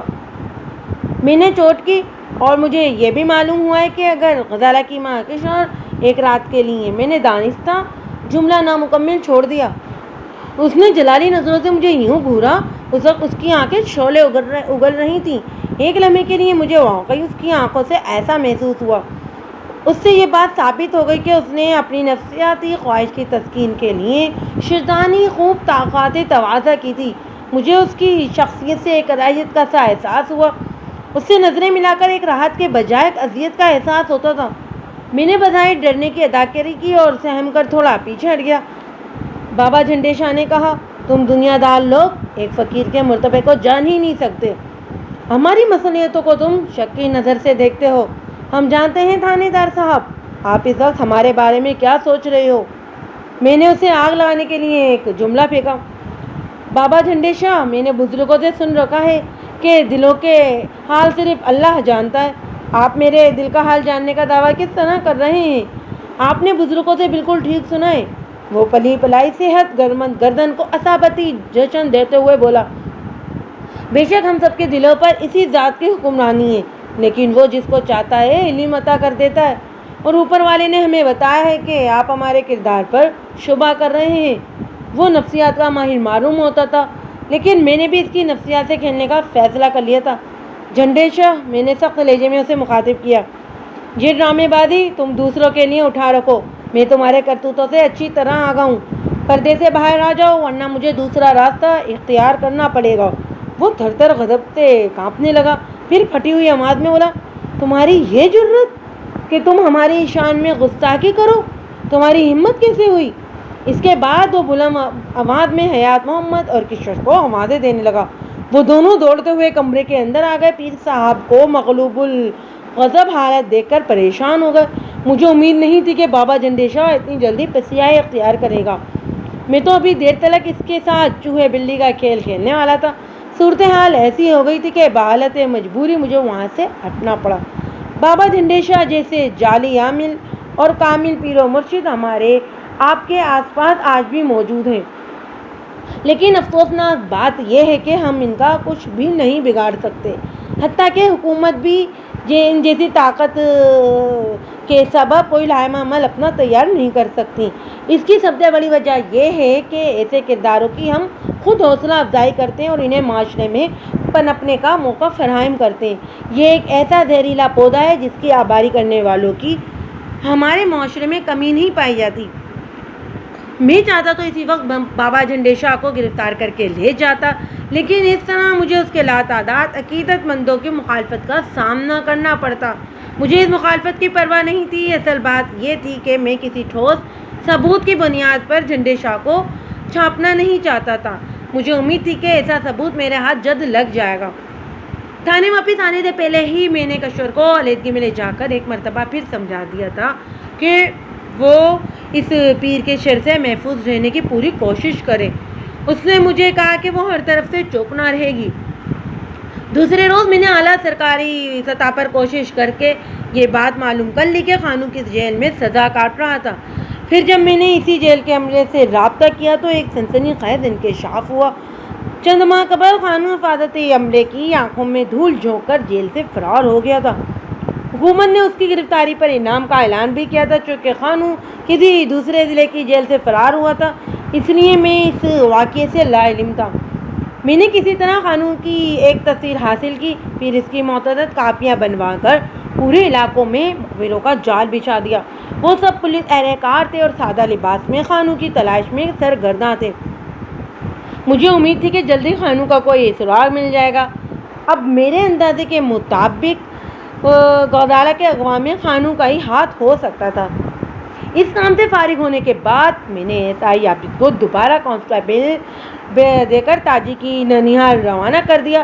میں نے انہیں یہ تاکید کر دی تھی کہ وہ ہر صورت تاجی کو ساتھ لے کر آئیں۔ اس دوران میں گائے بگائے چودھری قادر زماں بھی میری کوشش کے بارے میں معلوم کرنے تھانے آتا رہا، لیکن میں نے اس کے رویے میں خاص بات نوٹ کی تھی، وہ یہ کہ اسے پٹواری کی بیٹی میں اب کچھ زیادہ دلچسپی نہیں رہی تھی، بس وہ راہ و رسم نبھا رہا تھا۔ تاہم چودھری حیدر علی کے جذبات کا اتار ابھی نہیں اترا تھا۔ وہ شدومت کے ساتھ غزالہ کو تلاش کرنے کی اپنی سی پوری کوشش کر رہا تھا۔ شام سے کچھ دیر پہلے SI عابد علی تاجی کو ساتھ لے کر آ گیا۔ تاجی کے ساتھ اس کا ماما ظہور حسین بھی تھا۔ تاجی خاصی گھبرائی ہوئی تھی اور خوفزدہ ہرنی کے مانند ہراساں نظروں سے ادھر ادھر دیکھ رہی تھی۔ اس کی عمر کا اندازہ میں نے 19-20 کے درمیان لگایا، جو بعد میں بالکل درست ثابت ہوا۔ وہ تکے پر نقوش والی ایک پرکشش لڑکی تھی، اگرچہ اس کا رنگ سانولا تھا مگر اس کا چہرہ جاذب نظر تھا۔ میں تھوڑی دیر تلک تاجی سے ادھر ادھر کی باتیں کرتا رہا، مقصد اس کو اس ماحول سے مایوس کر کے اس کا خوف دور کرنا تھا۔ کچھ دیر تک بے تکلفی کی فضا میں باتیں ہوئی تو وہ قدرے مطمئن نظر آنے لگی۔ میں نے اسے بیان کے قابل محسوس کیا تو پوچھا، تاجی مجھے پتہ چلا ہے کہ تم غزالہ کی بہت گہری سہیلی ہو۔ جی، وہ دھیمی آواز میں بولی، ہم ایک دوسرے پر جان چھڑکتے ہیں۔ میں نے کہا، تمہاری سہیلی کو چند روز پہلے ڈاکو اٹھا کر لے گئے، تمہیں تو اس بات کا بہت دکھ ہوا ہوگا۔ اس کی آنکھوں میں آنسو بھر آئے، گلوگیر آواز میں بولی، میری زندگی بھی غزالہ کو لگ جائے، اللہ کرے وہ جہاں بھی ہو خیریت سے ہو۔ میری دعا ہے کہ اسے اغوا کرنے والوں کو مرغی پڑ جائے، ان کے جسموں میں کیڑے پڑے اور وہ ایڑیاں رگڑ رگڑ کے مرے۔ وہ خاصی جذباتی ہو رہی تھی۔ میں نے پوچھا کیا تم یہ نہیں جانتی کہ ہم غزالہ کو ڈھونڈ نکالنے میں کامیاب ہو جائیں گے؟ اس نے الجھی ہوئی نظروں سے مجھے دیکھا۔ میری خواہش ہے کہ وہ جلد از جلد مل جائے۔ غزالہ کی تلاش کے لیے ہمیں تمہارے تعاون کی ضرورت ہے تاجی، میں نے اس کی آنکھوں میں دیکھتے ہوئے انتہائی نرم لہجے میں کہا۔ وہ بس دور الجھن آمیز لہجے میں بولی، میں اس سلسلے میں کیا تعاون کر سکتی ہوں تھانے دار صاحب؟ میں نے ملائمت سے کہا، تم مجھے بتاؤ کہ وقوع والی رات کیا ہوا تھا؟ مجھے کچھ پتا نہیں جناب۔ اس کی آنکھوں میں خوف کے سائے لہرانے لگے۔ ان ظالموں نے مجھے بے ہوش کر دیا تھا۔ میں خاصی دیر تک مختلف زاویوں سے گھما پھرا کر تاجی سے سوالات کرتا رہا، لیکن اس کے جوابات نے میری معلومات میں خاطر خواہ اضافہ نہیں کیا۔ لیکن آخری سوال جو میں نے ایسے ہی روا روی میں پوچھ لیا تھا، اس سوال نے اس واقعے کا پاسا ہی پلٹ دیا۔ میں نے تاجی سے پوچھا، ذرا سوچ کر بتاؤ، وقوع کی رات تم لوگوں نے کمرے کو اندر سے بند کر لیا تھا؟ میرا مطلب ہے کہ دروازے کی کنڈی چڑھائی تھی۔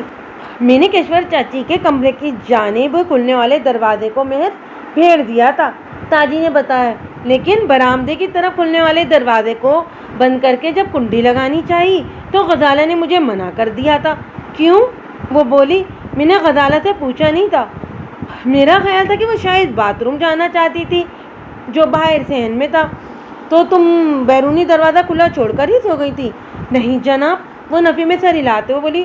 میں کافی دیر تک غزالہ کے اٹھنے کا انتظار کیا، لیکن جب اس نے بستر نہیں چھوڑا میں دوبارہ اٹھی اور میں نے کنڈی چڑھانی چاہی، لیکن اس مرتبہ بھی غزالہ نے مجھے ایسا کرنے سے روک دیا۔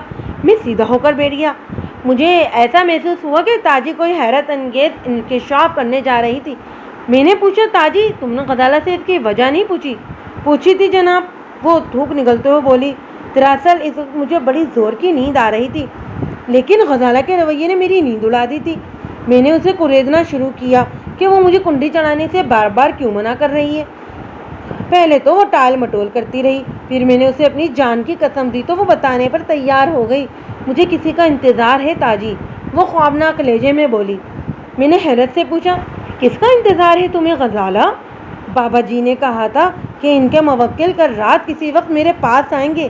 غزالہ کی آواز سے مسرت پھوٹ رہی تھی۔ مجھے بابا جھنڈے شاہ کبھی اچھا نہیں لگا۔ میں نے غزالہ سے سوال کیا، بابا کے موکل تمہارے پاس کیا لینے آئیں گے؟ تم کچھ نہیں جانتی ہو تاجی، اسی لیے تو پوچھ رہی ہو۔ میں نے الجھے ہوئے لہجے میں دریافت کیا۔ بتاؤ غزالہ، بابا کے موکل تمہارے پاس کیوں آئیں گے؟ وہ مجھے غسل دیں گے گلاب کے عرق سے، غزالہ نے خوابدہ لہجے میں کہا۔ بابا نے مجھے بتایا تھا کہ جب وہ مجھے غسل دینے آئیں گے تو پہلے مجھے بے ہوش کریں گے۔ تم کیا بہکی بہکی باتیں کر رہی ہو غزالہ؟ مجھے اس کی الجھی ہوئی باتوں سے کوفت ہونے لگی۔ تمہارے بابا کے موکل تمہیں عرق میں غسل دینے کیوں آئیں گے؟ بابا نے بتایا تھا کہ شادی سے ایک روز پہلے ان کے موکل جس لڑکی کو عرق گلاب سے غسل دیتے ہیں وہ سدا جوان اور خوبصورت رہتی ہے، زندگی کی آخری سانس تک اس کی جوانی برقرار رہتی ہے۔ جانتی ہو کسے؟ پھر اس نے خود ہی اپنے سوال کا جواب دے دیا، کیونکہ بابا کے موکل وہ عرق گلاب جنت سے لائیں گے۔ اپنی بات ختم کر کے غزالہ نے ایک ہلکا سا کہکاپ بھی لگایا تھا۔ غزالہ کی باتیں میری سمجھ سے بلاتر تھیں۔ میں نے اسے اس انداز میں پہلے کبھی باتیں کرتے ہوئے نہیں سنا تھا، لیکن چونکہ اس وقت مجھے نیند نے گھیرا ہوا تھا اس لیے میں نے جان چھڑانے کے لیے پوچھا، غزالہ کیا تمہارے بابا کے موکل بند دروازے میں سے نہیں آ سکتے؟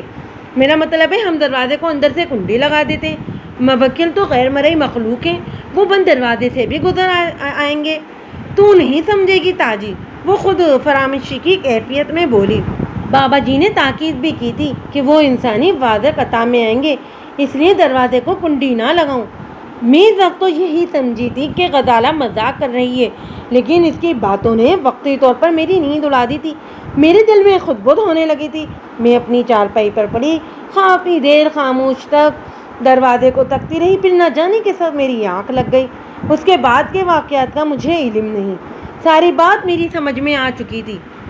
اس نامراد نام نہاد پیر نے اپنی چال بازی سے سادہ لوگ غزالہ کو بے وقوف بنایا تھا اور اغوا کروا لیا تھا۔ مجھے پہلے ہی اس پر شک تھا، اب کسی شک و شبے کی گنجائش نہیں رہی تھی، بلکہ یقین ہو گیا تھا کہ اب اس پر ہاتھ ڈالنے کا وقت آ گیا تھا۔ میں نے فوری طور پر ASI ریاض باجا کو 4 کانسٹیبلوں کے ساتھ بابا جھنڈے شاہ کی گرفتاری کے لیے روانہ کر دیا۔ میں نے انہیں بتا دیا تھا کہ جعلی بابا اس وقت کہاں ملے گا۔ اس طرف سے فارغ ہو کر نے SI ہمایوں خان کو ایک باری نفری کے ساتھ بابا جھنڈے شاہ کے آستانے پر چھاپا مارنے بھیج دیا۔ میں نے ہمایوں کو خاص طور پر تاکید کر دی تھی کہ وہ وہاں پر موجود ہر فرد کو گرفتار کر کے فی الفور تھانے لے آئے، باقی باتیں یہی ہوں گی۔ چراغ دن کھوجی کی ایک بات میرے ذہن میں چکرا رہی تھی۔ اس نے بتایا تھا کہ گھوڑوں کے پاؤں کے نشانات بابا جھنڈے شاہ کے آستانے پر آ کر ختم ہو گئے تھے۔ اس وقت میں نے اس بات پر زیادہ توجہ نہیں دی تھی، لیکن اب کڑی سے کڑی ملتی جا رہی تھی۔ میں نے اپنے سامنے بیٹھی ہوئی تاجی سے سوال کیا، تم نے اتنی اہم بات ابھی تک چھپائی ہوئی تھی؟ وہ معصومیت سے بولی، میں سمجھی غزالہ نے مذاق کیا ہوگا۔ میں نے کہا، جب صبح تمہیں زبردستی ہوش میں لایا گیا اور تمہیں پتہ چلا کہ غزالہ اغوا ہو چکی ہے، پھر بھی تمہارا اس طرف دھیان نہیں گیا؟ میری تو مت ہی ماری گئی تھی تھانے دار صاحب، وہ سادگی سے بولی۔ سچی بات تو یہ ہے کہ میں اس واقعے سے خوفزدہ ہو گئی تھی۔ پھر جب میں گھر گئی تو دادی نے مامے ظہیر حسین کے ساتھ مجھے نانی کے پاس بھیج دیا۔ میں تاجی کے ماموں سے بھی چند سوالات کیے اور انہیں جانے کی اجازت دے دی۔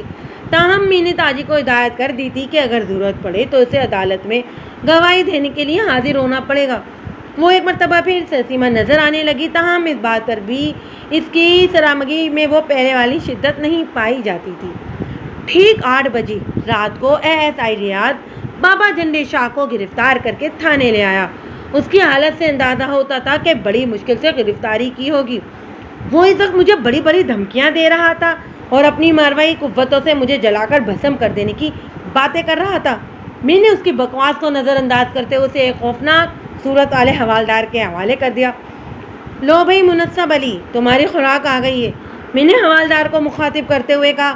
بابا جھنڈے شاہ نے بہت سے موکل قابو کر رکھے اور بڑا کرنے والا ہے، ذرا اس کو یہ تو بتاؤ کہ پولیس کے موکل کس طرح کام کرتے ہیں۔ وہ خوش ہوتے ہوئے بولا، آپ فکر ہی نہیں کریں ملک صاحب، اس فراڈیے کو تو ممکن نکیل بھی یاد آ جائیں گے۔ جھنڈے شاہ ایک مرتبہ پھر اپنی روحانیت کے بلند و بانگ دعوے کرنے لگا اور ہمیں مرو کرنے کی کوششوں میں مصروف ہو گیا، لیکن اس کے ڈھونگ کی کلی کھل چکی تھی، اس لیے میں نے اس کی باتوں سے قطعی متاثر نہیں ہوا۔ منصب علی، میں نے حوالدار کو مخاطب کرتے ہوئے کہا، بابا جھنڈے شاہ اور اس علاقے کی محبوب ہستی ہیں، ان کے آرام کا ذرا خاص خیال رکھنا۔ میں ابھی سے ڈرائنگ روم کی سیر کرواتا ہوں جناب، وہ بابا جھنڈے شاہ کو بازو سے تھامتے ہوئے بولا۔ اگر بات نہ بنی تو ٹرائل روم میں بھی لے جاؤں گا۔ میں نے جھنڈے شاہ کی آنکھوں میں جھانکتے ہوئے سرسراتے ہوئے آواز میں کہا، مجھے بس ایک سوال کا جواب چاہیے، بس ایک غزالہ کہاں ہے؟ حوالدار اس کو بازو سے گھسیٹتے ہوئے لے گیا۔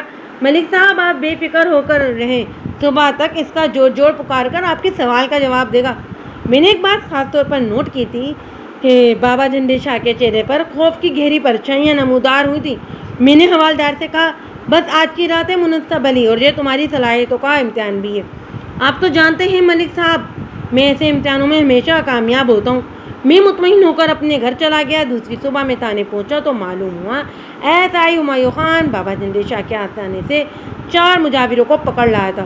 وہ چاروں کے چاروں چہرے میرے سے ہی چھٹے ہوئے بدماش نظر آتے تھے۔ وہ چاروں حوالات میں بند تھے۔